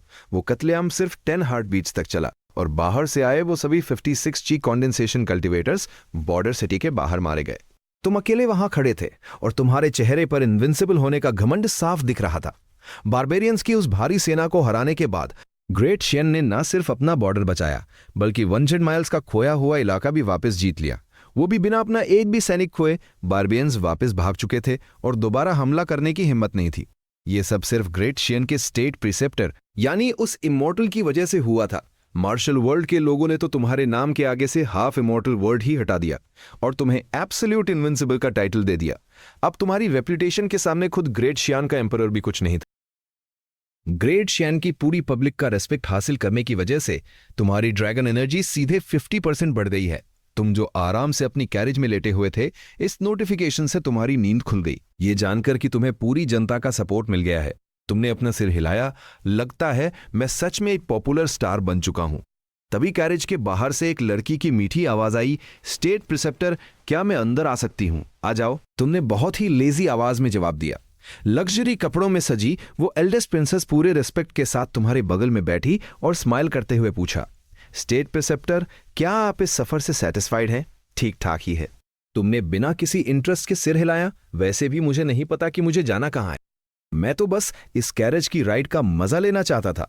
ये सुनकर प्रिंसेस की स्माइल वहीं फ्रीज हो गई। उसे समझ नहीं आया कि आगे क्या बोले। तुम्हारा नाम क्या है? तुमने ऐसे ही कैजुअल होकर पूछा। सोंग कियान। तुमने अपना सिर हिलाया और वापस खिड़की के बाहर देखने लगे। तुम्हारा ये ठंडा एटीट्यूड देखकर सोंग कियान थोड़ी नर्वस हो गई। उसने खुद को संभाला और तुम्हें टेस्ट करने के लिए पूछा, state preceptor, great Hsien dynasty के बारे में आपका क्या सोचना है? मेरा कोई खास ओपिनियन नहीं है, ये भी बाकी डायनेस्टीज जैसा ही है। तुमने बहुत ही काम होकर कहा, एक एम्परर, कुछ 100 ऑफिशियल्स और लाखों नॉर्मल लोग। अगर कोई नेचुरल डिजास्टर या संकट ना, कारवां आगे बढ़ता रहा। पूरे रास्ते में जगह जगह के ऑफिशियल्स घुटनों के बल बैठकर इमॉर्टल के नारे लगा रहे थे, लेकिन तुम्हें इन सब चीजों में कोई इंटरेस्ट नहीं था। इस दिखावे और हाई स्टेटस के बजाय तुम्हें किन्यू टाउन के वो दिन याद आ रहे थे जब तुम एक मामूली कांस्टेबल थे और मजे की लाइफ जीते थे। एक इमॉर्टल बनने और कल्टीवेशन शुरू करने के बाद दुनिया के वो सुंदर नज़ारे जैसे कहीं गायब ही हो गए थे। शायद ऐसा इसलिए था क्योंकि कल्टीवेटर्स हमेशा पावर बढ़ाने पर फोकस करते हैं और अपने दिल की शांति खो देते हैं। जब तुम्हारी फीलिंग्स और एक्सपीरियंसेस ही खत्म हो जाएंगे तो बाहर आने के बाद तुम सिर्फ एक घमंडी इमोर्टल बनकर रह जाओगे, जो सिर्फ ताकत के दम पर सही और गलत का फैसला करता है। भले ही इसमें कोई बुराई नहीं थी, लेकिन तुम्हें हमेशा लगता था कि कुछ तो अधूरा है। रास्ते में जब कैरेज स्टेट प्रिसेप्टर के नाम के नारे लगाने लगे, उधर रॉयल कोर्ट के अंदर सभी ऑफिशियल्स ओक एम्परर बहुत देर से तुम्हारा वेट कर रहे थे। वो सब सिर्फ एक ही इंसान का रास्ता देख रहे थे। तभी बाहर से गार्ड ने जोर से चिल्लाकर अनाउंस किया, एल्डेस्ट प्रिंसेस पधार रही हैं। सोंग क्यान एक बहुत ही लग्जरी काले रंग के गाउन में सजी हुई शांत कदमों से कोर्ट के अंदर आई, लेकिन उसके पीछे गार्ड्स एक पूरी पालकी लेकर अंदर आ रहे थे। कोर्ट में मौजूद सभी लोग हैरान रह गए। स्टेट प्रिसेप्टर कहाँ है? गार्ड्स ने चुपचाप उस पालकी की तरफ इशारा किया। उनकी बोलने की हिम्मत नहीं हो रही थी। इसका मतलब साफ था, स्टेट प्रिसेप्टर पालकी के अंदर बैठे हैं और बाहर नहीं आना चाहते। एम्परर को तुरंत गुस्सा आ गया। क्या तुम लोगों ने स्टेट प्रिसेप्टर को ठीक से ट्रीट नहीं किया? गार्ड्स घबराकर अपने हाथ हिलाने लगे। हमने कहा था कि एम्परर बाहर वेट कर रहे हैं, लेकिन स्टेट प्रिसेप्टर फिर भी बाहर नहीं आना चाहते। बकवास बंद करो, एम्परर गुस्से में चिल्लाया। तुम्हारी ये कहने की हिम्मत कैसे हुई कि मैं उनका वेट कर रहा हूं? असल में मुझे खुद जाकर स्टेट प्रिसेप्टर को ग्रीट करना चाहिए। कोर्ट के सभी ऑफिशियल्स चुपचाप खड़े रहे। वो मन ही मन सोच रहे थे कि गाली खाओ, हमें क्या, कम से कम हमें तो नहीं डांट रहे। एम्परर जल्दी से सीढ़ियों से नीचे उतरा, पालकी के बाहर पूरे रिस्पेक्ट के साथ हाथ जोड़कर खड़ा हो गया और बोला, सोंग वेलोंग स्टेट प्रिसेप्टर से मिलने की भीख मांगता है। पालकी के अंदर से कोई आवाज नहीं आई। सोंग वेलोंग बहुत नर्वस हो गया। उसने अपनी पीठ और ज्यादा झुका ली। स्टेट प्रिसेप्टर, अगर मुझसे कोई गलती हुई है तो प्लीज साफ साफ कहिए, मैं उसे तुरंत ठीक करूंगा। फाइनली पालकी का दरवाजा धीरे से खुला और नीले रंग के कपड़ों में सजी एक परछाई बाहर आई। उसने चारों तरफ देखा और फिर उस झुके हुए एम्परर की तरफ देखकर अजीब टोन में पूछा, तुम यहां के एम्परर हो? एम्परर ने तुरंत झुककर जवाब दिया, मैं तो बस स्टेट प्रिसेप्टर का एक। उसकी बातें सुनकर ऐसा लग रहा था मानो उसने तुम्हें भगवान के बराबर का स्टेटस दे दिया हो। तुमने खुश होकर सिर हिलाया। चलो, कम से कम तुम्हें बड़ों की रिस्पेक्ट करना तो आता है। एक स्टेट प्रिसेप्टर के साथ ऐसा ही ट्रीटमेंट होना चाहिए। तभी एक पुराने ऑफिशियल ने दबी आवाज में कहा, स्टेट प्रिसेप्टर तो हमारे ग्रेट शान के माता पिता समान है। वो सोच रहा था कि एम्परर को थोड़ा स्ट्रांग रहना चाहिए था, लेकिन बाकी ऑफिशियल्स ने उसे चुप रहने का इशारा किया, क्योंकि वो जानते थे कि एक इमॉर्टल के सामने गुस्सा दिखाना सुसाइड जैसा है। लेकिन अगले ही सेकंड जो हुआ उसने सबके होश उड़ा दिए। एम्परर ने अचानक अपना सिर उठाया। उसकी आंखें चमक रही थी। उसने अपनी बाहें फैलाईं और जोर से चिल्लाकर बोला, गॉडफादर। वो बूढ़ा ऑफिशियल और बाकी लोग वहीं जम गए। एब्सोल्यूट पावर के सामने ये रॉयल स्टेटस सच में एक मजाक था। कोर्ट खत्म होने के बाद तुम पैलेस से बाहर आए और शहर घूमने निकल पड़े। जैसे ही तुम सिटी गेट से बाहर निकले, तुम्हें फील हुआ कि कोई छुपकर तुम पर नजर रख रहा है। तुम पलक झपकते ही उसके सामने जाकर खड़े हो गए। वो इंसान डर के मारे कांपने लगा। मैं पैलेस का जू कियनसुई हूं। मैं बस एक बार स्टेट प्रिसेप्टर का चेहरा देखना चाहता था।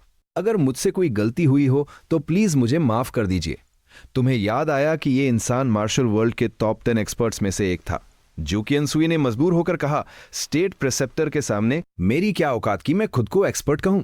असली एक्सपर्ट तो बस आप और वो दूसरे इमॉर्टल ही हैं। उसका ये सीधा एटीट्यूड देखकर तुमने अपना डिफेंस कम किया और कैजुअल होकर पूछा, तो क्या तुम्हें उस दूसरे इमॉर्टल के पास्ट के बारे में कुछ पता है? वो इंसान इस ग्रेट शियान डायनेस्टी की शुरुआत से ही इस दुनिया में है। उसने एक बार अकेले पैलेस में घुसकर पुराने एम्परर के सिर पर अपनी सॉर्ड रख दी थी और जबरदस्ती 50 माइल्स की जमीन अपने नाम करवा के अपना सेक्स स्टार्ट किया था। वो इंसान बहुत ही घमंडी है और अपनी दुश्मनी कभी नहीं भूलता। आपने अभी कुछ ही समय पहले उसके डिसाइपल को मारा है, तो प्लीज सावधान रहिएगा। जू चियानसुई थोड़ा रुका और दबी आवाज में आगे बोला, इस वक्त वो एक जानलेवा डेथ सेक्लूजन में है। वो सफल होगा या नहीं ये कोई नहीं जानता, लेकिन अगर वो बाहर आ गया तो वो सच में इनविंसिबल बन जाएगा। फिर उसने बहुत ही चालाकी से फुसफुसाकर कहा, डेथ सेक्लूजन में रहने वाले लोग सबसे कमजोर होते हैं। अगर हम इस सही मौके का फायदा उठाएं तो हम उसे हमेशा के लिए खत्म कर सकते हैं। तुम हल्के से मुस्कुराए और जू कियनसुई के कंधे पर थपकी देकर बोले, शिकारी बनने की कोशिश मत करो, अभी तुम्हारी वो औकात नहीं है। तुम्हारा ये कूल लुक देखकर जू कियनसुई नर्वस हो गया, लेकिन अगर वो सच में बाहर आ गया तो हम क्या करेंगे? तुमने मजाक उड़ाते हुए कहा, ज्यादा से ज्यादा क्या होगा, मैं भी किसी गुफा में जाकर 61 साल का सेक्लूजन ले लूंगा और कुछ सदियों बाद बाहर आकर एक मुक्के में उसकी सारी हेकड़ी निकाल दूंगा। वैसे भी मेरी उम्र कभी खत्म नहीं होने वाली। जब इस दुनिया के सारे लोग बूढ़े होकर मर जाएंगे तो मैं अपने आप ही इनविंसिबल बन जाऊंगा। जो चियांसुई से अलग होने के बाद तुम गली के मोड़ पर पहुंचे। वहां तुमने एक लड़की को देखा जो एक ही बार में पूरी की पूरी तंगुलू निगलने की कोशिश कर रही थी। तुम उसे मजे से देख ही रहे थे कि अचानक अंधेरे से एक जहरीला तीर तुम्हारी तरफ आया। तुमने लापरवाही से उसे हवा में ही पकड़ लिया।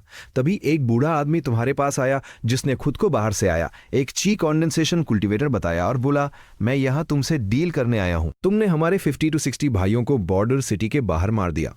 इस वक्त मैं और मेरा एक साथी इस कैपिटल शहर में छुपे हुए हैं। अगर तुमने हमारी शर्तें नहीं मानी तो हम मरने से पहले एक ऐसा मैच। वो इंसान चौंक गया।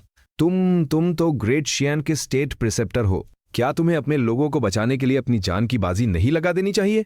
अगर तुम हमारी बात मान लो तो यह हादसा रुक सकता है। लेकिन वो बेवकूफ ये नहीं जानता था कि तुम कभी किसी के सामने घुटने नहीं टेकते। तुमने उसे साफ शब्दों में वार्न किया, अगर तुमने कुछ भी करने की कोशिश की तो मैं सिर्फ तुम दोनों को नहीं मारूंगा बल्कि समंदर पार जाकर तुम्हारे पूरे सेक्ट का नामो निशान मिटा दूंगा। थ्रेट हमेशा दोनों तरफ से होती है। अपनी औकात याद रखो। वो आदमी गुस्से से कांपने लगा। उसने तुरंत हन सील्स बनाए और उसका टारगेट वो लड़की थी जिसे तुम अभी देख रहे थे। लेकिन उसका स्पेल पूरा होने से पहले ही तुम उसकी साइड में पहुंचे और अपनी स्वॉर्ड से उसका आधा सिर धड़ से अलग कर दिया। उसका दूसरा साथी जो 800 मीटर्स दूर छुपा हुआ था, उसने जैसे ही धमाके की आवाज सुनी, तुमने अपनी ड्रैगन एनर्जी का एक फ्रैगमेंट फेंका और उसे भी वहीं ढेर कर दिया। तुमने अपना सिर हिलाया। अगर ये दोनों शांत दिमाग से काम करते तो शायद मेरे लिए दोनों को एक साथ रोकना मुश्किल होता, लेकिन इनके खुद के डर ने मुझे ये मौका दे दिया। उसी रात तुम्हारे रूम का दरवाजा धीरे से खुला और वही दिन वाली लड़की अंदर आई। उसका नाम चेंग क्याओचान था। वो एक हाई रैंकिंग ऑफिशियल की बेटी थी। उसने अपने पिता से सुना था कि स्टेट प्रिसेप्टर उसमें थोड़ा इंटरेस्ट ले रहे हैं, इसलिए वो तुम्हारी सेवा करने आई थी। तुमने थोड़ा सोचा और उससे पूछा, क्या तुम्हें चेस खेलना आता है? चेंग क्याओचान ने हाँ में सिर हिलाया। तुमने अपनी पहली ही चाल में चेस के सारे रूल्स को तोड़ते हुए अपने प्यादे को सीधे उसके वजीर के पार पहुंचा दिया। चेकमेट। चेंग क्याओचान बिल्कुल ब्लैंक होकर तुम्हें देखने लगी। क्या चेस ऐसे भी खेली जाती है? पूरी रात तुम और चेंग क्याओचान एक भी गेम नहीं जीत पाई।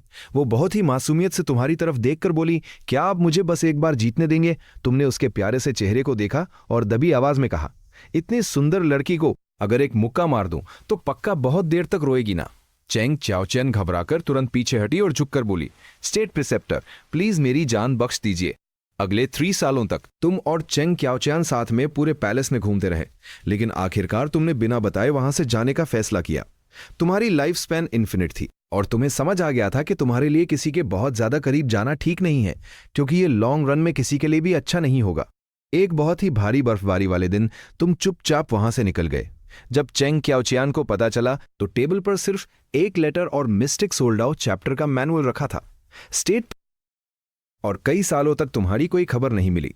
एक इमॉर्टल के जाने के बाद ग्रेट शियन का मार्शल वर्ल्ड एक बार फिर से एक्टिव हो गया और उन्होंने फिर से टॉप 10 एक्सपर्ट्स की रैंकिंग शुरू कर दी।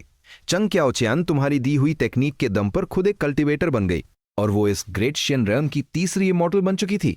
लेकिन इतना बड़ा स्टाटस होने के बावजूद हर बार जब बर्फबारी होती वो खिड़की के पास बैठकर बाहर देखती रहती।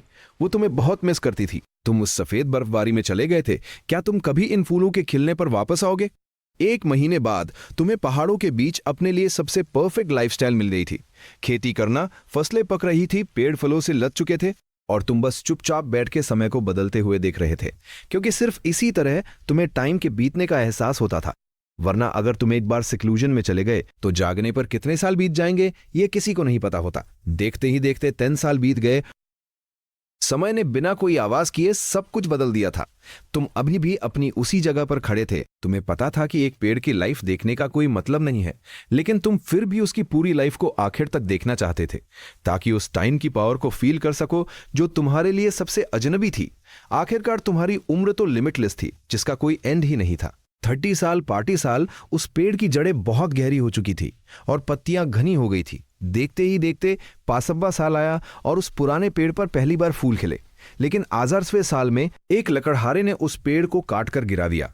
तुम हैरान होकर उस लकड़हारे को देखने लगे। तुम्हारे पास कोई शब्द नहीं थे। लकड़हारे ने बहुत ही सीधे तरीके से कहा, मैं इस पेड़ को कई सालों से बड़ा होते देख रहा हूं। ये लकड़ी बहुत काम आएगी। अगर तुम्हें चाहिए तो थोड़ी तुम भी रख लो। तुम थोड़ी देर चुप रहे, अपना सिर हिलाया और उस कटे हुए तने को देखकर तुम्हारे दिल में एक गहरी बात आई। भले ही तुम्हारे पास इनफाइनाइट लाइफ स्पैन हो, लेकिन इस दुनिया में एक्सीडेंट्स और मौत कभी भी आ सकते हैं। इसी पल तुम्हारी सोच पूरी तरह बदल गई और जैसे ही तुमने अपनी आंखें खोली, तुमने टाइम के गहरे सीक्रेट को मास्टर कर लिया था।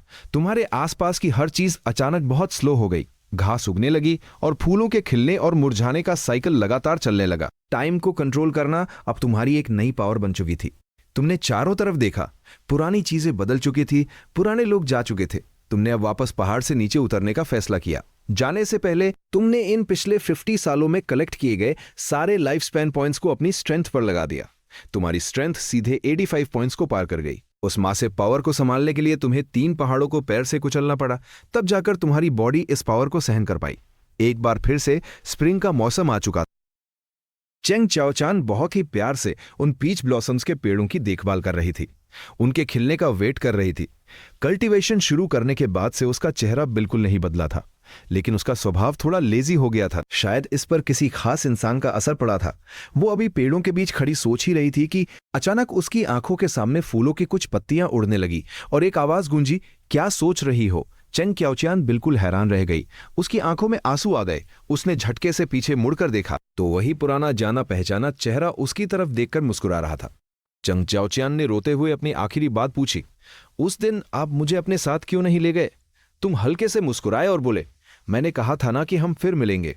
भले ही इस दोबारा मिलने में थोड़ा लंबा समय लग गया। चेंग चाओचान के चेहरे पर एक प्यारी सी स्माइल आ गई और उसके पीछे लगे पीच ब्लॉसम्स और भी खिल उठे। इस मोमेंट उसे एहसास हुआ कि ये फूलों का खिलना नहीं, बल्कि तुम्हारी रिटर्न है, जिसकी वजह से न सिर्फ पीच ब्लॉसम्स बल्कि नए फूल भी खिल गए हैं। पैलेस वापस आने पर चेंग चाओचान ने पूछा कि क्या आप पिछली बार की तरह फिर से बिना बताए चले जाएंगे? तुमने अपना सिर हिलाया, बहुत चल लिया, अब कहीं और जाने का मन नहीं है, बस इसी इंपीरियल सिटी में रहकर कल्टीवेट करूंगा। चेंग चाओचान बहुत खुश हुई। तुमने उसके ज़ुआनहुन दाओजांग को चेक किया। वो बहुत खुश थी क्योंकि उसके पास 50 स्ट्रैंड्स ऑफ ज़ुआनहुन ची जमा हो चुकी थी, जबकि तुम्हारे पास सिर्फ 30 स्ट्रैंड्स थी। साफ था कि उसका टैलेंट बहुत एक्स्ट्रॉर्डिनरी था। तभी इंपीरियल पैलेस में किसी अनजान आदमी के आने की खबर फैली। प्रिंस सोंग युन को जब ये पता चला तो वो हैरान रह गया। क्या सच में स्टेट प्रिसेप्टर वापस आ गए हैं? अपने रॉयल फादर के पुराने दिनों को याद करते हुए सोंग युन ने अपनी एक्साइटमेंट को दबाया। उसने तय किया कि वो कोई ऑफिशियल रिपोर्टिंग नहीं करेगा, बल्कि खुद तुमसे मिलने आएगा ताकि एक अच्छा कनेक्शन बना सके। अपने पुराने दोस्त के बेटे को देखकर तुमने बस अपना सिर हिलाया। तभी बूढ़ा सोंग वेलोंग भी कांपते हुए वहां भागा चला आया और तुम्हें गॉडफादर पुकारने लगा। शायद बुढ़ापे की वजह से जब वो जवान था तो उसे तुम्हारे जाने का डर रहता था, क्योंकि तुम्हारी पावर सीधे रॉयल थ्रोन से ऊपर थी। लेकिन अब अपने आखिरी दिनों में वो आपकी प्रेजेंस की वैल्यू समझ रहा था। ये सुनकर कि तुम यहीं रहकर कल्टीवेशन करना चाहते हो, उसने तुरंत ऐलान कर दिया, जब तक ग्रेट शियान का नामो निशान है, आप जहां चाहें वहां रह सकते हैं। कुछ बातचीत के बाद वो दोनों वहां से चले गए। राजा और उसके बेटे को जाते हुए देखकर तुम्हें थोड़ी थकान महसूस होने लगी। शायद अब गोल्डन कोर फॉर्म करने का सही टाइम आ गया था। इसे पूरे 20 साल पहले ही बन जाना चाहिए था, लेकिन एक मिसअंडरस्टैंडिंग की वजह से इसमें 20 साल की देरी हो गई। नाउ कैपिटल वापस आकर इस इंपीरियल सिटी के लक का यूज करके गोल्डन कोर में ब्रेक थ्रू करने का यह परफेक्ट चांस था। 2 मार्च को तुमने कोर फॉर्म करने के लिए क्लोज डोर कल्टीवेशन में जाने का फैसला किया। ज़ुआनहुन दाओजांग के हिसाब से गोल्डन कोर का ग्रेड उसके कलर से तय होता है। 3 कलर सबसे लो होता है और 5 कलर सबसे हाई। एक 5 कलर गोल्डन कोर की कॉम्बैट पावर नॉर्मल से 20% ज्यादा होती है। अपनी टर्टल ब्रेथ हार्ट को याद करके तुम बस यही उम्मीद कर रहे थे कि तुम्हारा गोल्डन कोर कहीं हरे रंग का ना बन जाए, लेकिन इतने सालों के मासिव लक के सपोर्ट से सब कुछ बहुत नेचुरल रहा। अचानक एक गोल्डन लाइट चमकी और तुम्हारा एक बार गोल्डन कोर बन जाए तो इंसान सीधा आसमान का देव बन जाता है और ऑफिशियल कल्टीवेशन शुरू होती है। तुम्हारी बॉडी के अंदर एक रंग बिरंगा स्फेयर घूम रहा था। तुमने सच में एक मल्टी कलर्ड कोर फॉर्म कर लिया था। शुक्र है सब कुछ नॉर्मल था। गोल्डन कोर बनते ही तुम अपनी खुद की एक एक्सक्लूसिव डिवाइन एबिलिटी क्रिएट कर सकते थे। तुमने इसे अपनी टाइम कंट्रोल पावर पर डेवलप करने का सोचा और जन्म हुआ टाइम स्टॉप टेक्निक का। ग्रेट जियान के 8वें साल में सोंग वेलोंग का निधन हो गया और प्रिंस सोंगयन गद्दी पर बैठा। मरने से पहले सोंग वेलोंग ने तुमसे स्पेशली मुलाकात की और भीख मांगी कि तुम फ्यूचर में ग्रेट शियान को प्रोटेक्ट करो। तुम्हें पता था कि नेचुरल डिजास्टर्स को तो रोका जा सकता है, लेकिन इंसानी लफड़ों से तुम्हारा कोई लेना देना नहीं था। सोंग वेलोंग ने सिर हिलाया। वो जानता था कि कोई भी डायनेस्टी हमेशा नहीं टिकती। सॉन्ग यून राजा बनने के बाद भी तुम्हारी बहुत रिस्पेक्ट करता था, यहां तक कि छोटे डिसीजंस के लिए भी आपकी परमिशन ले। जमीन से पूरे 100 मीटर्स अंडरग्राउंड एक सीक्रेट चेंबर बनवाया ताकि तुम शांति से कल्टिवेट कर सको। चेंग चाओचियान बाहर रहकर तुम्हें गार्ड कर रही थी। देखते ही देखते ग्रेट शियान के 7000वें साल में दुनिया पूरी तरह बदल गई। ऑप्टिकल इल्यूजन और इमॉर्टल सेक्स हिल उठे। 30 माइल्स के रेडियस में एक इंसान हवा में उड़ता हुआ इमॉर्टल सेक के ऊपर आया और उसने बहुत घमंड से ऐलान किया, मैंने पूरे 130 सालों तक कल्टिवेट करके अपना गोल्डन कोर कंप्लीट कर लिया है। आज मेरा कोर तैयार है, मेरा मुकाबला करने वाला कोई नहीं है, मैं इस दुनिया में इनविंसिबल हूं। वो पुराना बूढ़ा इमॉर्टल फाइनली अपनी सेक्लूजन तोड़कर बाहर आ चुका था। सॉन्ग यून ने तुरंत पूरे कोर्ट को बुलाया और उस इमॉर्टल सेक्ट में जाकर बधाई देने की तैयारी करने लगा। लेकिन उस बूढ़े इमॉर्टल ने उसे कोल्डली रिजेक्ट कर दिया और डिमांड की, एम्परर को खुद मुझसे मिलने आना होगा। मामले को शांत करने के लिए सॉन्ग यून खुद झुककर इमॉर्टल सेक गया। लेकिन वहां उस बूढ़े इमॉर्टल ने साफ कह दिया कि अगर ग्रेट शियन को जिंदा रहना है तो पूरे देश को सिर्फ मेरी डिवाइन स्टैच्यू की पूजा करनी होगी। रही बात आज के स्टेट प्रिसेप्टर की, तो बूढ़े ने मजाक उड़ाते हुए कहा, अगर सॉन्ग यून उस पर रिलाई करने की सोच रहा है तो ये ख्याल अपने दिमाग से निकाल दे। भले ही उसने गोल्डन कोर में ब्रेक थ्रू कर लिया हो, लेकिन मेरे जैसे आसमान से उतरे असली इमॉर्टल के सामने वो टिक भी नहीं सकता। वो तो बस एक मामूली चींटी है। उसने सॉन्ग यून को सोचने के लिए 3 डेज का टाइम दिया, जिसके बाद वो खुद इंपीरियल सिटी आकर अपना हुक्म सुनाएगा। 3 डेज बाद, क्योंकि सॉन्ग यून तुमसे कांटेक्ट नहीं कर पा रहा था और सिचुएशन बहुत क्रिटिकल थी, उसे मजबूर होकर बूढ़े की सारी डिमांड्स माननी पड़ी। शहर में तुम्हारी स्टैच्यू देखकर बूढ़े का गुस्सा और बढ़ गया। तुमने उसके क्लोज डिसाइपल को मारा था। उसने सॉन्ग यून को ऑर्डर दिया कि वो तुम्हें बाहर बुलाए। वो खुद अपने हाथों से बदला लेना चाहता था। ग्रेट शियन को बचाने के लिए सॉन्ग यून को मजबूर होकर बताना पड़ा कि तुम क्लोज डोर कल्टीवेशन में हो। ये सुनकर बूढ़ा इमॉर्टल जोर से हंसा। एक मामूली कल्टीवेटर खुद को सेक्लूजन के लायक समझता है, क्या मजाक है। इतना कहकर उसने अपनी सोर्ड टेक्निक से तुम्हें बाहर खींचने के लिए वार किया। तभी अचानक एक आवाज गूंजी, रुक जाओ। चंग चाओचियान अपनी स्वॉर्ड लेकर रास्ता रोककर खड़ी हो गई। ग्रेट शियन में आखिरकार एक तीसरा कल्टीवेटर भी था, लेकिन वो बूढ़ा इमॉर्टल जो गोल्डन कोर लेवल के पीक पर था, उसे जरा भी फर्क नहीं पड़ा और उसने अपनी सिर्फ एक ही सोर्ड स्ट्राइक से चंग चाओचियान को बुरी तरह इंजर कर दिया। चंग चाओचियान अपनी जान की बाजी लगाने ही वाली थी कि पास खड़े बाहर से आए एक बूढ़े ची कंडेंसेशन कल्टीवेटर ने नोटिस किया कि इसका।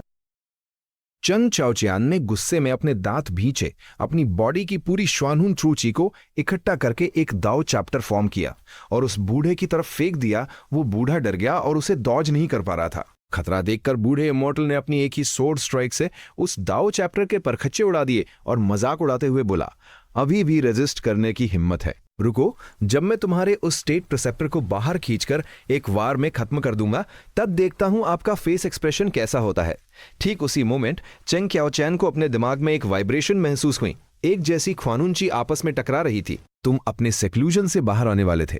उस 100 मीटर अंडरग्राउंड सीक्रेट चेंबर में तुमने एक भारी आयरन पिलर पकड़ा और उसे ऊपर की तरफ फेंक दिया। वो आयरन पिलर जमीन को चीरता हुआ सीधे आसमान में शॉट हो गया।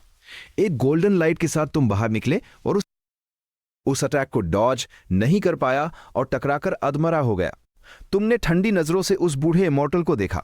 मैंने तुम्हें परमिशन नहीं दी थी, फिर भी तुम खुद चलकर मेरी मौत के दरवाजे पर आ गए। बूढ़ा इमॉर्टल शांत रहा और फिर बोला, इस दुनिया का लक 2 इमॉर्टल्स का कोएग्जिस्टेंस बर्दाश्त नहीं कर सकता। तुम्हें मारकर ही मैं अपना अल्टीमेट पाथ हासिल कर पाऊंगा। तुमने घायल चंग चाओचियान की तरफ देखा।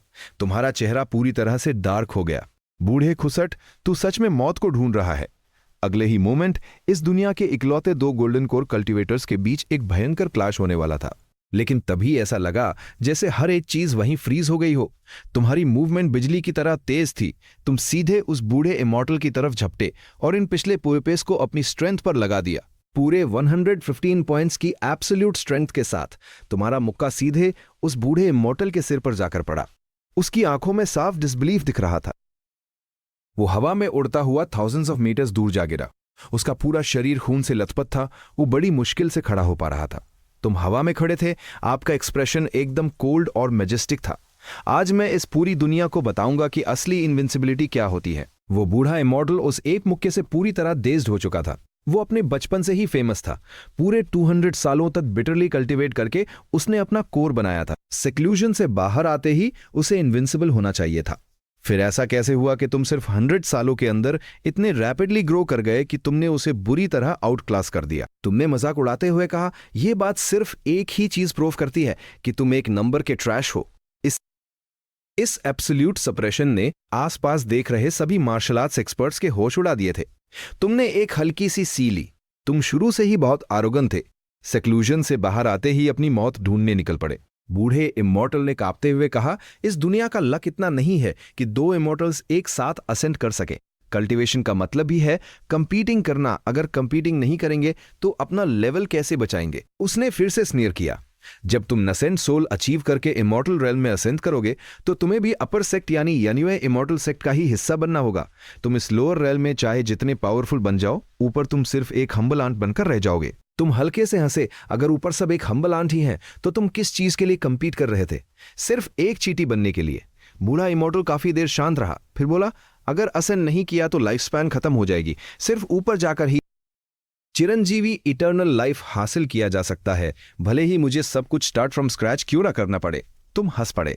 अगर ऐसा है तो तुम्हें मेरे लिए दुखी होने की जरूरत नहीं है। मैं एक लॉन्ग लाइफ बीइंग हूं। मेरी लाइफ स्पैन इन्फिनाइट है। वो सच न जानने वाला बूढ़ा इमॉर्टल अभी भी तुम्हें मॉक करने की कोशिश कर रहा था कि तुम भी फ्यूचर में एक आंट बन जाओगे। तुम्हारा सिर्फ एक रिप्लाई, कम से कम मैं तुमसे ज्यादा दिन तो जिंदा रहूंगा, सीधे एक एब्सोल्यूट किल था। उसके बाद तुमने एक पत्थर फ्लिक किया जिसने सीधे उसकी बॉडी एंड सोल को चीर दिया और वो बूढ़ा इमॉर्टल हमेशा के लिए खत्म हो गया। आसमान से एक जेंटल रेन गिरने लगी। ये एक गोल्डन कोर कल्टीवेटर के फॉल का साइन था। इस दुनिया ने सोचा भी नहीं था कि जो बूढ़ा सिर्फ 14 डेज पहले इतने प्राउड वर्ड्स के साथ बाहर आया था, उसका अंत इतनी तेजी से हो जाएगा। चंग चाओचिया, आपको चोट तो नहीं लगी? तुमने डायरेक्टली कोई जवाब नहीं दिया, बल्कि धीरे से उसके चेहरे पे लगा खून पोंछा। तुम इतनी सिली क्यों? जब जीत नहीं सकती थी तो भाग क्यों नहीं गई? चंग चाओचान ने दबी आवाज में कहा, मुझे डर था कि इससे आपकी कल्टीवेशन पर असर पड़ेगा। अगर आपका कोर फॉर्मेशन फेल हो जाता तो हम क्या करते? तुम मुस्कुराए। अगली बार अगर ऐसा कुछ हो तो अपनी जान खतरे में मत डालना। भले ही मेरा कोर फॉर्मेशन फेल भी हो जाता, मैं फिर भी उसे मार सकता था। इस पूरी दुनिया में मैं इनविंसिबल हूं। कुछ डेज आराम करने के बाद तुम अपने फ्यूचर के बारे में सोचने लगे। चंग चाओचान कोई लॉन्ग लिव्ड बीइंग नहीं थी। लंबे समय तक साथ रहने के लिए उसे एक दिन इमॉर्टल रेल्म में असेंड करना ही होगा। और तुम्हें भी उस शाओ शुएर को ढूंढने के लिए इमॉर्टल रेल्म जाना था, जो सालों पहले यन्युए सेक्ट में चली गई थी। इसलिए ऊपर इमॉर्टल रेल्म में अपनी पहचान बनाने के लिए, एब्सोल्यूट इनविंसिबिलिटी हासिल करने के लिए तुम्हें उस बूढ़े इमॉर्टल के साथ आया। वो आउटसाइड ची कंडेंसेशन कल्टीवेटर याद आया। तुम बाकी बचे खतरों को कंप्लीटली एलिमिनेट या वॉर्न करने के लिए ओवरसीज जाने की सोच रहे थे, लेकिन वो बाकी बचे कल्टीवेटर्स बहुत सेंसिबल निकले और अपनी सिंसेरिटी दिखाने के लिए तुरंत सरेंडर्ड हो गए। उन्होंने एक बड़ा सीक्रेट बताया कि वो बूढ़ा इमॉर्टल उनके साथ कोऑपरेट इसलिए कर रहा था क्योंकि उनके पास एक वॉरशिप फॉर्मेशन था। ये फॉर्मेशन न सिर्फ कल्टीवेशन को बूस्ट करता था, बल्कि इसका सबसे बड़ा बेनिफिट ये था कि ये किसी इंसान को बिकम ए गॉड, भगवान बनने में हेल्प कर सकता था। उनकी एक्सप्लेनेशन के हिसाब से एसेंशन का मतलब सिर्फ एक आसमान में जाना नहीं है, क्योंकि इस यूनिवर्स में काउंटलेस वर्ल्ड्स हैं। एसेंशन का मतलब एक ज्यादा स्ट्रॉन्ग अपर वर्ल्ड में जाना है। लेकिन हर छोटा बड़ा वर्ल्ड एक कोर पॉइंट से जुड़ा होता है, जैसे ह्यूमन बॉडी के सारे लिम्स जुड़े होते हैं। ये वर्ल्ड बहुत छोटा है। एक बार बिकम अ गॉड अचीव करने के बाद इस वर्ल्ड की हर चीज तुमसे नरिश्ड होगी और तुम खुद इस वर्ल्ड के साथ और स्ट्रॉन्गर होते जाओगे। तुमने क्यूरियसली पूछा, तुम्हें इस बारे में कैसे पता चला? उस आदमी ने जल्दी से जवाब दिया, 500 ईयर्स पहले हमारे सेक्ट के गोल्डन कोर फाउंडर ने यह मैसेज छोड़ा था। अफसोस, जब वो भगवान बनकर असेंड करने का अटेम्प्ट कर रहे थे तब उनका टैलेंट थोड़ा कम पड़ गया और वो पूरे 1 लाख लाइटनिंग ट्रिब्यूलेशंस के नीचे दबकर पेरिस्ट हो गए। एक नॉर्मल असेंशन में सिर्फ ऑर्डिनरी ट्रिब्यूलेशंस आती है, लेकिन भगवान बनकर असेंड करने के लिए लाखों लाइटनिंग ट्रिब्यूलेशंस का सामना करना पड़ता है। तुम डीप थॉट में चले गए। वो फाउंडर 1 लाख ट्रिब्यूलेशंस पर इसलिए मरा क्योंकि उसकी लिमिट का कैप सिर्फ 1 लाख था। या फिर अगर मैं उस फाउंडर से ज्यादा स्ट्रांग हुआ तो क्या मुझ पर इससे भी ज्यादा टेरिफाइंग हेवनली ट्रिब्यूलेशन गिरेगी? वो ची कंडेंसेशन कल्टीवेटर ऑकवर्डली स्माइल करने लगा। ट्रिब्यूलेशन सिर्फ डिस्ट्रक्टिव नहीं होती, वो जितनी स्ट्रांग होंगी उन्हें पास करने के बाद मिलने वाले बेनिफिट्स भी उतने ही बड़े होंगे। ऐसा हमेशा से सुना गया है। तुमने पूछा, क्या आपके पास किसी दूसरे वर्ल्ड के इमॉर्टल के डिसेंडिंग की कोई रूमर है, जैसे कि एक ही सिंगल पाम से पूरे शहर को तबाह कर देना? ये सुनते ही उस कल्टीवेटर ने अपनी भौहें सिकोड़ ली, जैसे उसे कुछ याद आया हो, और उसने सीरियसली कहा, हमारे फाउंडर की बुक में रिकॉर्ड्स है कि 600 इयर्स पहले ऐसा एक बार हुआ था। एक ही सिंगल पाम से पूरा शहर वाइप्ड आउट हो गया था। लेकिन फाउंडर ने स्पेक्युलेट किया था कि उस हाथ का मालिक कोई नॉर्मल इमॉर्टल नहीं था, क्योंकि यहां आने वाले यनुए इमॉर्टल सेक के मैसेंजर्स को भी इस बारे में कुछ नहीं पता था। अगर वो इमॉर्टल रेम का कोई कुल्टिवेटर होता तो उसकी स्पेल फ्लक्चुएशन कभी भी यनुए इमॉर्टल सेक की डिटेक्शन से एस्केप नहीं कर पाती। इसलिए मैसेंजर्स ने स्पेक्युलेट किया कि वो किसी अनदर वर्ल्ड का प्राणी था। वो किस वर्ल्ड का था ये तो कोई नहीं जानता। तुमने उस ची कॉन्डेंसेशन कल्टीवेटर की तरफ स्टेयर किया। आपकी आंखों की लाइट एकदम काम थी, किसी डीप पूल ऑफ वाटर की तरह, और तुमने वर्ड बाय वर्ड कहा, पूरे 100 इयर्स पहले मैंने उसे अपनी आंखों से देखा था। ये सुनते ही उस कल्टीवेटर की बॉडी इंस्टेंटली ट्रम्बल करने लगी, जैसे किसी वायलेंट स्टॉर्म में कोई पत्ता कांप रहा हो। वो अपना बैलेंस तक नहीं संभाल पा रहा था। सेक्शन ईयर्स पहले और फिर 100 इयर्स पहले, तो क्या इसका इंटरवल पूरे 500 इयर्स का है? इस हिसाब से तो एक नसेंट सोल लेवल भी उसे हैंडल नहीं कर पाएगा। आपने सच में उसे देखा था। उसे अभी भी यकीन बिलीव नहीं हो रहा था। तुमने अपना सिर हिला के नोट किया। तुम्हारी आंखें ग्रेजुअली अनफोकस्ड होने लगी, जैसे तुम किसी मेमोरी में खो गए हो। वो हाथ बहुत मासिव था, पूरा का पूरा कवर्ड कंप्लीटली इन लाइटनिंग था, जैसे छोटी छोटी सांप की बच्चियां उंगलियों के बीच स्लिदरिंग कर रही हों। और फिर वो बस ऊपर से ऐसे प्रेस डाउन हुआ। एक स्नप की आवाज आई और वो पूरा मासिव सिटी गायब हो गया, हमेशा के लिए गॉन। वो कल्टीवेटर डर से शुक करते हुए नॉडेड किया। ये तो बिल्कुल वैसा ही है जैसा फाउंडर की बुक में लिखा था। लेकिन वो जायंट हैंड आखिर है क्या? वो इस वर्ल्ड में आकर सिटीज को डिस्ट्रॉय क्यों करता है? कोई भी इस बात को फिगर इट आउट नहीं कर पा रहा था। तो बिकम अ गॉड अचीव करने के और क्या बेनिफिट्स है? तुमने शिफ्टेड द टॉपिक करते हुए पूछा। उस कल्टीवेटर ने जल्दी से जवाब दिया, भगवान बनने के बाद आप इस पूरी दुनिया के सबसे फास्टेस्ट कल्टीवेटर बन जाएंगे, और ये आपके दाव के प्रोग्रेस को भी बहुत बूस्ट करेगा। ये सब फाउंडर की बुक में लिखे हुए रिकॉर्ड्स थे। तुमने नॉडेड किया। आपका वैसे भी इन ची कॉन्डेंसेशन कल्टीवेटर्स को मारने का कोई इंटेंट नहीं था, और उनका ऐसा अच्छा एटीट्यूड देखकर तुम्हारा इंटेंट टू किल पूरी तरह खत्म हो गया। आपकी आंखों की ग्रीनिश लाइट चमकी और वो पूरा सीक्रेट चेंबर सीधे ग्राउंड से रोज होकर हवा में उड़ गया और उस डेसोलेट आइलैंड से बाहर आ गया। वो कल्टीवेटर्स तुम्हें देखकर और ज्यादा शॉक्ड हो गए। ऐसा डिवाइन एबिलिटी सच में हेवन डिफाइंग और अर्थ शैटरिंग था। तुम एक हाई प्लेस पर खड़े थे, उन सभी कल्टीवेटर्स की तरफ फेस करके, और तुम्हारी बैक उस सेटिंग सन की तरफ थी जो समंदर में डूबने वाला था। पानी ग्लिसन कर रहा था, जिसमें वो ऑरेंज सनलाइट और आपकी ग्रीन रोब्ड बैक साफ दिख रही थी। तुमने स्माइल किया और कहा, तो फिर मेरे भाइयों, मेरी हेल्प करो बिकम अ गॉड अचीव करने में। ग्रेट शियान के इस न्यू एरा के 37वें साल में तुम्हारी डिवाइन स्टैच्यूज बननी शुरू हो गईं। हर एक रीजन में एक ची कॉन्डेंसेशन कल्टीवेटर को गार्डिंग की ड्यूटी दी गई, ताकि वो स्टैच्यू की पॉलिशिंग और वर्शिप का ध्यान रख सके। जब कॉमन पीपल पूजा करने आते तो उन्हें तुम्हारी ब्लेसिंग मिलती, भले ही उनकी हर विश पूरी ना हो। लेकिन अगले 3 डेज के अंदर वो अपनी लाइफ में कम से कम एक डिजायर्ड अच्छी चीज जरूर एक्सपीरियंस करते। इस वजह से ज्यादा लोग एब्सोल्यूट सिंसेरिटी के साथ तुम्हारी स्टैच्यू की पूजा करने आने लगे। तुम खुद इंपीरियल सिटी के अंदर बैठकर अपनी रिफाइनमेंट पर फोकस कर रहे थे। तुम्हें अभी तक इस पूजा से कोई कॉन्क्रीट बेनिफिट्स महसूस नहीं हुए थे, लेकिन तुम्हें पता था कि इसे अक्यूमुलेट होने में टाइम लगेगा, इसलिए कोई जल्दी नहीं थी। लेकिन तुमने एक क्लोज आई रखी हुई थी। अगर इन ची कॉन्डेंसेशन कल्टीवेटर्स ने कभी तुम्हें बिट्रे करने की कोशिश की तो तुम एक सेकंड में उन सबको इंस्टेंटली मार दोगे। अगर एक इंसान ने भी रेबल किया तो सब मारे जाएंगे। वो सब वैसे भी मरने ही वाले थे। वो तो तुम्हारा सॉफ्ट हार्ट था जिसने उन्हें जिंदा छोड़ दिया। अब अगर उन्होंने दोबारा कोई ट्रिक्स खेलने की कोशिश की तो आपका दिल फिर कभी सॉफन नहीं होगा। इसके अलावा आपकी डेली कल्टीवेशन भी बहुत हार्डवर्किंग थी। आपका मेन फोकस उस क्षौनहुन ची को कंडेंस करने पर था, ताकि तुम नेदरवर्ल्ड डेजोलेशन चैप्टर लिख सको, एक ऐसा दो चैप्टर जो किसी के भी साथ फोर्स अ 1v1 ड्यूएल करा सके। लेकिन ये काम अभी बहुत दूर था। आपकी करंट प्रोग्रेस के हिसाब से तुम्हें काफी श्वानहुन ची कलेक्ट करने में पूरे 100 इयर्स का टाइम लगने वाला था। इसके अलावा वो हवा में से अचानक गिरने वाला सिटी डिस्ट्रॉइंग जायंट पाम आपके दिल में एक कांस्टेंट वरी बना हुआ था। वो किसी मार्ट डॉग की तरह था। तुम्हें नहीं पता कि वो कब कूदकर तुम्हें काट खाएगा, और आपके पास उसे पहले ही मार देने की पावर नहीं थी, इसलिए तुम्हें बस उसके आने का वेट करना पड़ रहा था। ये फीलिंग सच में बहुत टेरेबल थी। तुमने एक डीप ब्रेथ ली, जुअनहुन ची को एक बार और सर्कुलेट किया, खड़े हुए थोड़ा स्ट्रेच किया और धीरे धीरे दरवाजे से बाहर निकल आए। चंग क्याओचियान वहां पीच ब्लॉसम्स की देखरेख टेंडिंग कर रही थी। जैसे ही उसने देखा कि आपकी कल्टीवेशन खत्म हो गई है, उसके होठों पर एक प्यारी सी स्माइल आ गई। अपने दोनों हाथ बिहाइंड हर बैक छुपाकर वो स्मॉल स्टेप्स के साथ उछलती हुई आपके पास आई। उसने टिल्टेड हर हेड और मुस्कुराकर पूछा, लिंग ब्रदर, देखिए मैंने जो फूल उगाए हैं वो कितने प्रिटी है ना। तुमने उस पीच ट्री की तरफ देखा जो अब काफी बड़ा हो चुका था, मुस्कुराए और प्रेज करते हुए कहा, ये बिल्कुल आपकी तरह ही प्रिटी हैं। ये सुनते ही चंग चाओचियान का फेस टर्न रेड हो गया, उसका दिल जॉय से भर गया। हालांकि उसने शाइली कहा, ऐसा कुछ नहीं है। उसे देखते देखते आपका एक्सप्रेशन एक मोमेंट के लिए डैज़ड हो गया। थोड़ी देर की साइलेंस के बाद तुमने अचानक उससे पूछा, अलग होना है, अब क्या करें और क्यों? चंग शाओचियान ने अपनी त्योरियां चढ़ाई, उसके चेहरे पर गहरी चिंता साफ दिख रही थी।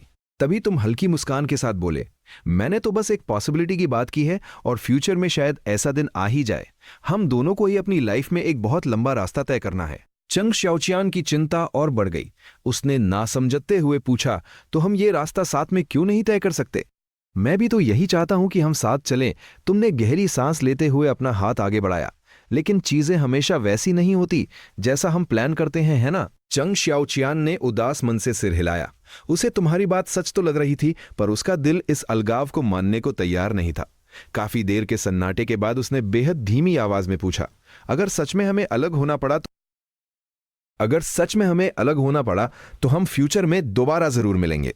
तुमने पूरे कॉन्फिडेंस और मजबूती के साथ कहा, बिल्कुल, विदाई तो बस एक बेहतर मुलाकात के लिए होती है। इस समय क्राउन प्रिंस के हाथों में कमान थी और तुम्हारा दागई शीशु का कल्टीवेशन अपने पीक पर पहुंच चुका था। युआन यिंग के दरवाजे से तुम बस एक कदम दूर थे और तुम्हारा जिंदान भी पूरी तरह से अपना असली ब्राइट व्हाइट रंग दिखा रहा था। ये वक्त, सालों और समय का रंग था, यही तुम्हारा दांव था। अब तुम अपने आसपास 30 मीटर्स के दायरे में समय के बहाव को पूरी तरह कंट्रोल कर सकते थे। चंग शाओचियान का कल्टीवेशन भी इतनी तेजी से आगे बढ़ रहा था कि तुम्हें भी हैरानी हो रही थी। तुम्हारे दागई शीशु के शॉर्टकट से अलग चंग शाओचियान ने खुद अपनी मेहनत से श्वनहुन दाओजांग को हासिल किया था और अब वो एक जिन दान कंडेंस कर चुकी थी। उसके शरीर के अंदर क्षुआन हुंची की 1000 तरंगे मौजूद थीं, जो अब दाओजांग लिखने के काबिल हो चुकी थी। चंग शाओचियान के इस सफर को सिर्फ उसका गॉड गिफ्टेड टैलेंट कहा जा सकता है। और ऐसे एक्स्ट्रॉर्डिनरी लोगों में एक खास बात होती है। अचानक 100 साल पुरानी दोपहर के आसमान में एक बेहद खूबसूरत रेनबो उभर आया, जिसने पूरे साम्राज्य के सामने राजमहल तक एक बहुत बड़ा पुल बना दिया। आसमान से एक चमकती हुई गोल्डन कैरेज उस रेनबो ब्रिज को पार करते हुए महल के ठीक ऊपर आकर ठहर गई। उस कैरेज के दोनों तरफ से अजीबोगरीब दिखने वाले 2 छोटे दाविस्ट बॉयज बाहर आए और उन्होंने जमीन की तरफ झुककर जोर से ऐलान किया, अपर सेक्ट को नए डिसाइपल्स की तलाश है। तुम आंगन में खड़े होकर सोचने लगे कि ये नजारा बिल्कुल वैसा ही था जब किसी इमॉर्टल ने शूजन को अपना डिसाइपल बनाया था। लेकिन आज वक्त बदल चुका था। तब तुम उन इमॉर्टल्स का मुकाबला नहीं कर सकते थे, पर आज तुम इस दुनिया के नंबर 1 बन चुके हो और इन इमॉर्टल से अपनी शर्तों पर बात कर सकते हो। बस देखना यह था कि वो किसे अपना डिसाइपल बनाने आए हैं। तुम अभी सोच ही रहे थे, तभी वो गोल्डन कैरेज अचानक जमीन पे आ गिरी और ठीक तुम्हारे सामने आके रुक गई। उसकी गोल्डन लाइट अब धीमी हो चुकी थी, लेकिन फिर भी उस पर बने शानदार ड्रैगन्स के पैटर्न्स साफ दिखाई दे रहे थे। एक घमंड से भरी औरत की आवाज गूंजी, मैंने कभी नहीं सोचा था कि इस छोटी सी दुनिया में कोई ऐसा भी होगा जो युआन यिंग के इतने करीब पहुंच चुका हो। Not bad. दोनों अजीब दिखने वाले दाविस्ट बॉयज तुरंत दरवाजे के पास पहुंचे और झुककर बैठ गए, जैसे किसी चीज को अपनी पीठ पर उठाने की तैयारी कर रहे हों।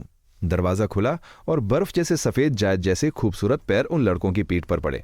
वो औरत ऊंचाई से तुम्हें घूरते हुए बोली, लेकिन मुझे तुम्हारी तलाश नहीं है।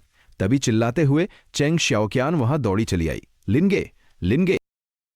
सामने का ये हैरान कर देने वाला नजारा देखकर उसने अपनी त्योरियां चढ़ा ली। उसका दिल किसी अनहोनी की आशंका से घबरा उठा। उस औरत की चमकीली लाल आंखों ने चेंग शाओचियान को देखा और अपने नकाब के पीछे से मुस्कुराते हुए बोली, तो यही है वो लड़की, चलो मेरे साथ हमारे सेक्ट में चलो। उसकी टोन में एक ऐसा घमंड था जिसे कोई ठुकरा नहीं सकता था।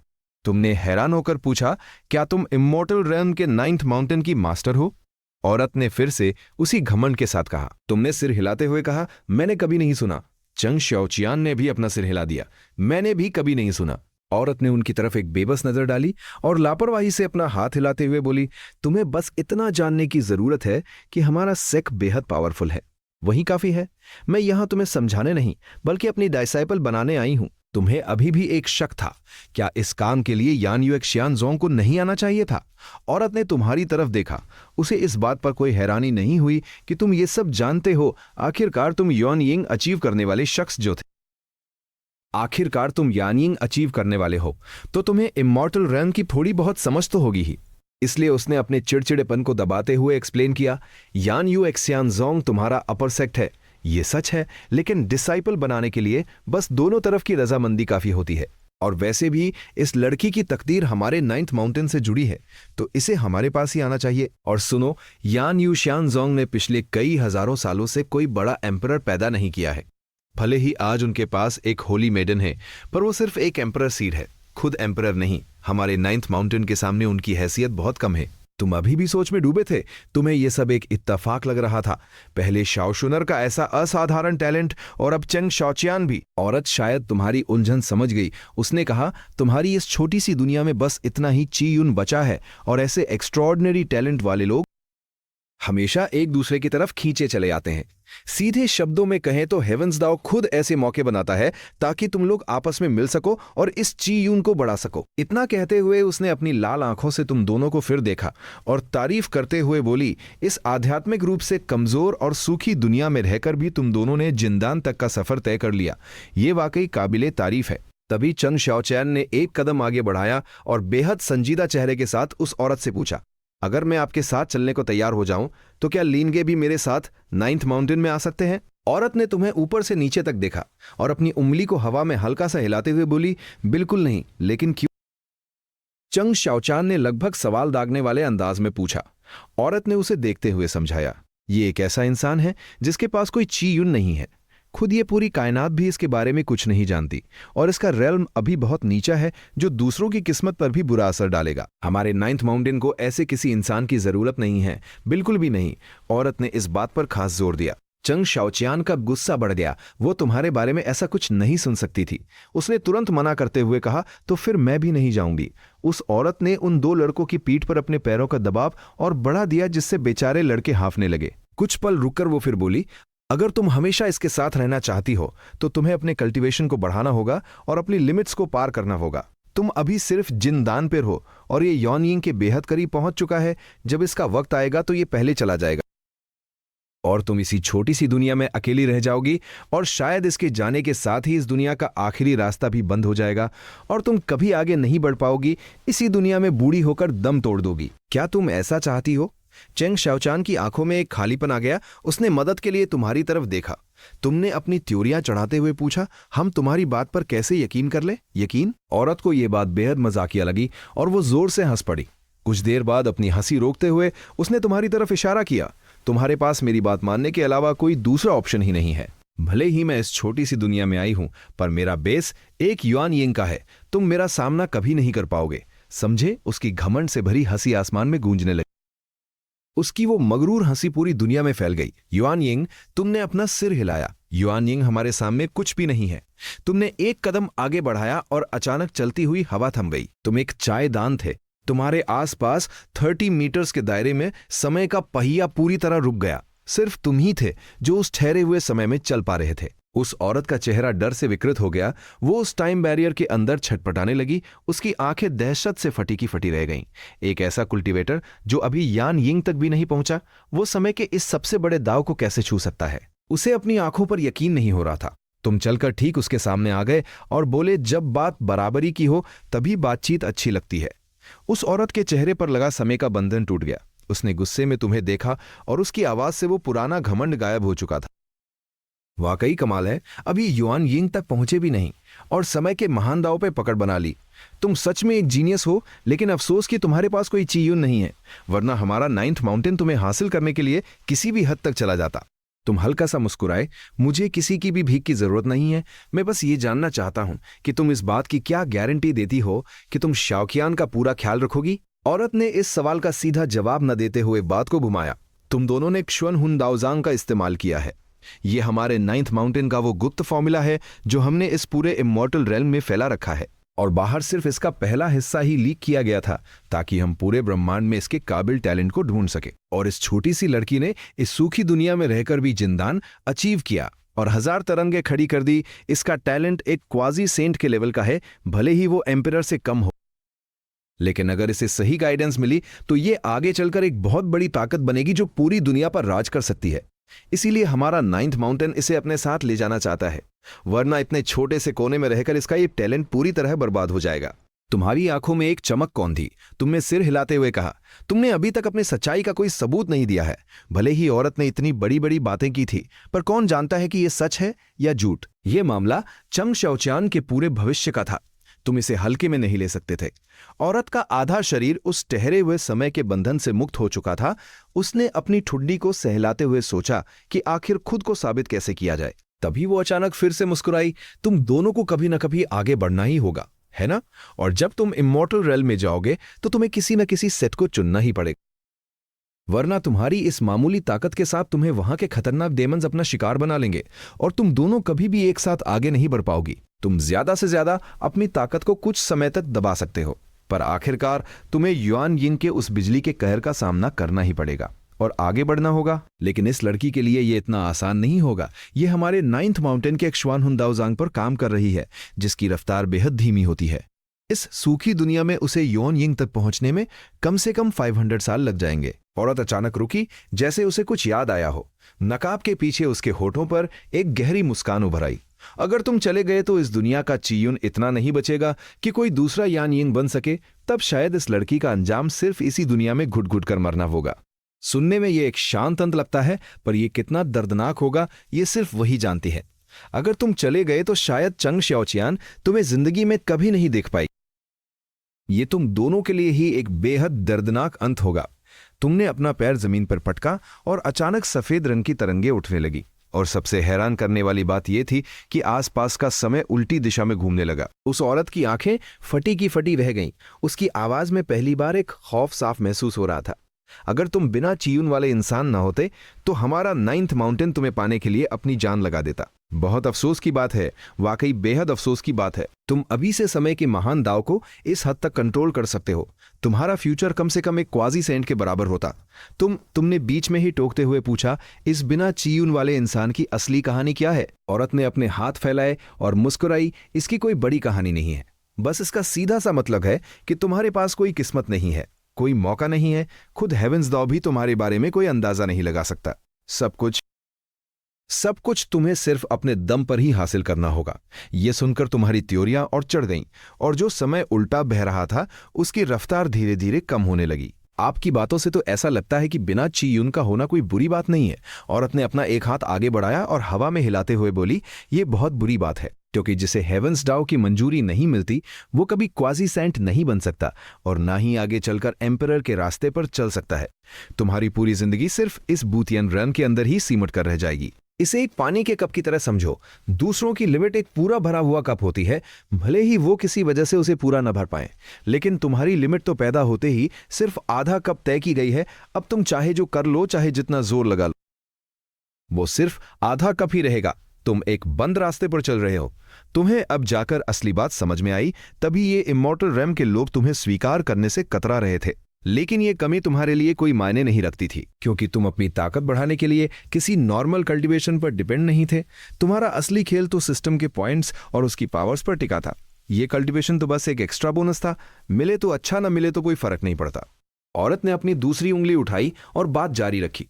दूसरा नुकसान यह है कि ऐसा इंसान अपने आसपास के लोगों की किस्मत पर भी बुरा असर डालता है, और यह असर हमेशा नेगेटिव ही होता है। मैंने अपनी 30,000 साल की जिंदगी में कभी इसका कोई पॉजिटिव असर नहीं देखा। इसीलिए कोई भी सेक्ट ऐसे इंसान को पसंद नहीं करता और उसे अपने यहां शामिल करने का तो सवाल ही नहीं उठता। यह बात तुम्हें पहले से ही थोड़ी बहुत मालूम थी, इसलिए तुम्हें ज्यादा हैरानी नहीं हुई। ज्यादा से ज्यादा यही होगा कि तुम अकेले रहकर अपनी पावर्स बढ़ाओगे, उसमें क्या बड़ी बात है। लेकिन मामला चूंकि चेंग शाओचियान से जुड़ा था, इसलिए तुमने एक और सवाल पूछ लिया। अगर शाओकियान तुम्हारे 9th माउंटेन में जाती है तो उसे वहां क्या रुतबा मिलेगा? औरत का पूरा शरीर अब उस समय के बंधन से पूरी तरह आजाद हो चुका था। वो अपने खूबसूरत पैर उन लड़कों की पीठ से हटाकर नीचे आई और मुस्कुराते हुए बोली, एक क्वाजी सेंट के टैलेंट के साथ वो सीधे हमारे माउंटेन मास्टर की खास तैसेबल बनेगी, और आगे चलकर जब वो खुद क्वाजी सेंट बनेगी तो मेरी तरह एक पूरे माउंटेन की मास्टर बन सकती है। तुम एक क्वाजी सेंट हो। तुम्हें थोड़ा अचंभा हुआ। औरत ने जमीन पर पैर रखा और सामने की हवा में अपनी उंगली से एक इशारा किया। बहता हुआ समय अचानक थम गया और वो तुम्हारी पावर को ही तुम्हारे खिलाफ इस्तेमाल करने लगी। मैं अभी क्वाजी सेंट नहीं हूं, बस बूटियान रेल्म के पीक पर हूं, या यूं कह लो कि हाफ स्टेप क्वाजी सेंट हूं। लेकिन मेरी खुद की फाइटिंग पावर इतनी बेमिसाल है कि मुझे वक्त से पहले ही यहाँ का मास्टर बना दिया गया। औरत ने एक्सप्लेन किया और धीरे धीरे तुम्हारी तरफ बढ़ने लगी। वैसे मुझे तुम में काफी इंटरेस्ट आ रहा है। मैं अपनी पावर्स को दबाकर जिनदान के लेवल पर ले आती हूँ। क्यों ना हम दोनों कुछ हाथ आजमाएं। तुम्हें भी तो पता चले कि असली गॉड गिफ्टेड टैलेंट किसे कहते हैं। तुमने अपनी भौहें चढ़ाई और बिना किसी झिझक के अपनी आस्तीनें चढ़ाते हुए कहा, युआन यिंग भी हमारे सामने कुछ नहीं है, तो फिर जिंदन की क्या बिसात। औरत के होठों पर एक बेहद मगरूर मुस्कान तैर गई। मेरा ये जिनदान इस पूरे लेवल पर अजय है। उसने एक भारी कदम आगे बढ़ाया। समय तेजी से भागने लगा और आसपास का सारा नजारा धुंधला हो गया, जैसे तुम दोनों किसी रहस्यमयी दुनिया में आ गए हो। और सुनो, मैं कुछ ऐसी पावर्स और टेक्निक्स का इस्तेमाल करूंगी जो इस जिंदान के लेवल की नहीं है, लेकिन हाँ, उनकी ताकत को मैं इसी जिंदान की लिमिट में रखूंगी। तुमने अपनी दोनों आस्तीनें पूरी तरह चढ़ा ली थी और एक अजीब से चेहरे के साथ उस औरत की तरफ देखते हुए नेक सलाह दी। मुझे लगता है कि तुम्हारे लिए अपनी पूरी युआन यिंग की ताकत का इस्तेमाल करना ही बेहतर होगा। लेकिन क्यों?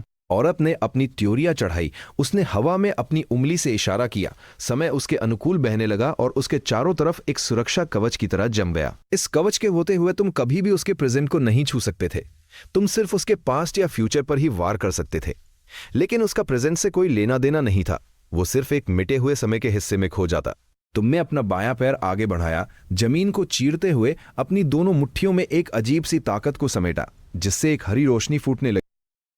उस हरी रोशनी में इस पूरी कायनात से टकराने की ताकत साफ दिख रही थी। उसने जवाब दिया, क्योंकि मैं एक साईदान हूं, मेरा सिर्फ एक ख्याल ही युआन यिंग के बराबर है।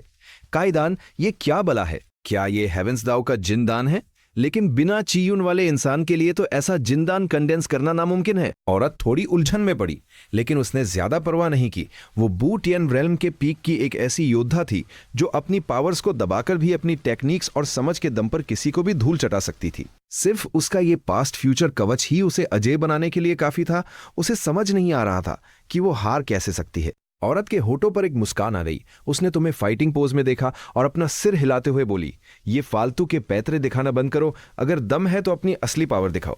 तुमने अपना सिर हिलाया। दोनों मुट्ठियां आपस में टकराईं और पैरों से जो ताकत लगी उससे वो पहले से ही टूटी हुई जमीन और बिखरने लगी। उसमें गहरी दरारें आ गई। तुम्हारी दोनों भारी मुट्ठियां अचानक अलग हुई और तुमने अपनी जगह पर खड़े होकर एक खतरनाक मार्शल आर्ट का पोज लिया। एक गहरी सांस छोड़ी और मुक्के की वो तेज हवा सीधे उस औरत की तरफ बढ़ी। औरत ने अपनी भौहें सिकोड़ी। उसे ये सब समझ नहीं आया और वो हैरान होकर बोली, इसका क्या मतलब है? मुझे ये फालतू के डांस देखना बिल्कुल पसंद नहीं है। तुमने एक लंबी सांस खींची। तुम्हारी आंखों की वो हरी रोशनी अपने चरम पर पहुंच गई और तुम्हारी मुट्ठियों पर जमी वो ताकत अचानक एक भयानक तूफान में बदल गई। तुमने अपना रुख बदला, अपना बायां मुक्का आगे बढ़ाया और पहला वार। ठीक उसी पल जमीन पूरी तरह तबाह होने लगी। तुम्हारी रफ्तार इतनी खौफनाक थी कि तुम्हारा शरीर एक लंबी परछाई की तरह खिंच गया और तुम्हारी एक असली इमेज वहीं खड़ी रह गई, लेकिन तुम्हारा साया उस औरत के सिर पर मंडराने लगा था। तुमने अपना बायां मुक्का आगे बढ़ाया और पूरे दम से अपना दायां मुक्का हवा में लहराया। औरत के चेहरे का भाव बिल्कुल नहीं बदला। उसने अपनी वो घमंडी मुस्कान हटाने की जहमत तक नहीं उठाई। उसने तुम्हारी हर एक चाल को पहले ही भांप लिया था। ये सब उसके सामने बच्चों के खेल जैसा था। उसकी जादुई टेक्निक्स के सामने तुम्हारी इस ताकत की कोई टक्कर नहीं थी। आखिरकार तुम सिर्फ एक मामूली जिनदान थे, जबकि वो अपने बू टियन रैम की बेमिसाल ताकतों को समेट कर आई थी। दोनों के बीच कोई मुकाबला ही नहीं था। वो यही सोच रही थी और उसने अपनी उंगली आगे बढ़ाई, जिस पर एक छोटा सा सुरक्षा चक्र घूम रहा था, ताकि वो तुम्हारे इस मुक्के को रोक सके। ये मुक्का बेहद सीधा और साधारण लग रहा था, इतना साधारण कि कोई इस पर ध्यान भी न दे, क्योंकि देखकर ऐसा लगता था कि बस एक कदम पीछे हटकर इससे आसानी से बचा जा सकता है। लेकिन सिर्फ तमीज के नाते और तुम्हें तुम्हारी असली हैसियत दिखाने के लिए उस औरत ने उस मुक्के का सामना करने का फैसला किया। ठीक 3 सेकंड बाद उसे समझ आने वाला था कि उसे यह मुक्का कभी नहीं झेलना चाहिए था, लेकिन तब तक बहुत देर हो चुकी होगी। उसका वो छोटा सा सुरक्षा चक्र जो उसने बचाव के लिए बनाया था, वो छूते ही तिनके की तरह बिखर गया। वो तुम्हारे मुक्के को एक पल के लिए भी नहीं रोक पाया। औरत ने अपनी उंगली पीछे खींची। उसकी आंखों में गहरी हैरानी थी। उसे यकीन नहीं हो रहा था कि एक जिंदान के लेवल पर इतनी तबाही मचाने वाली ताकत हो सकती है। क्या मेरा सुरक्षा चक्र कमजोर था? वो अभी भी इस बात को मानने को तैयार नहीं थी, लेकिन तभी अचानक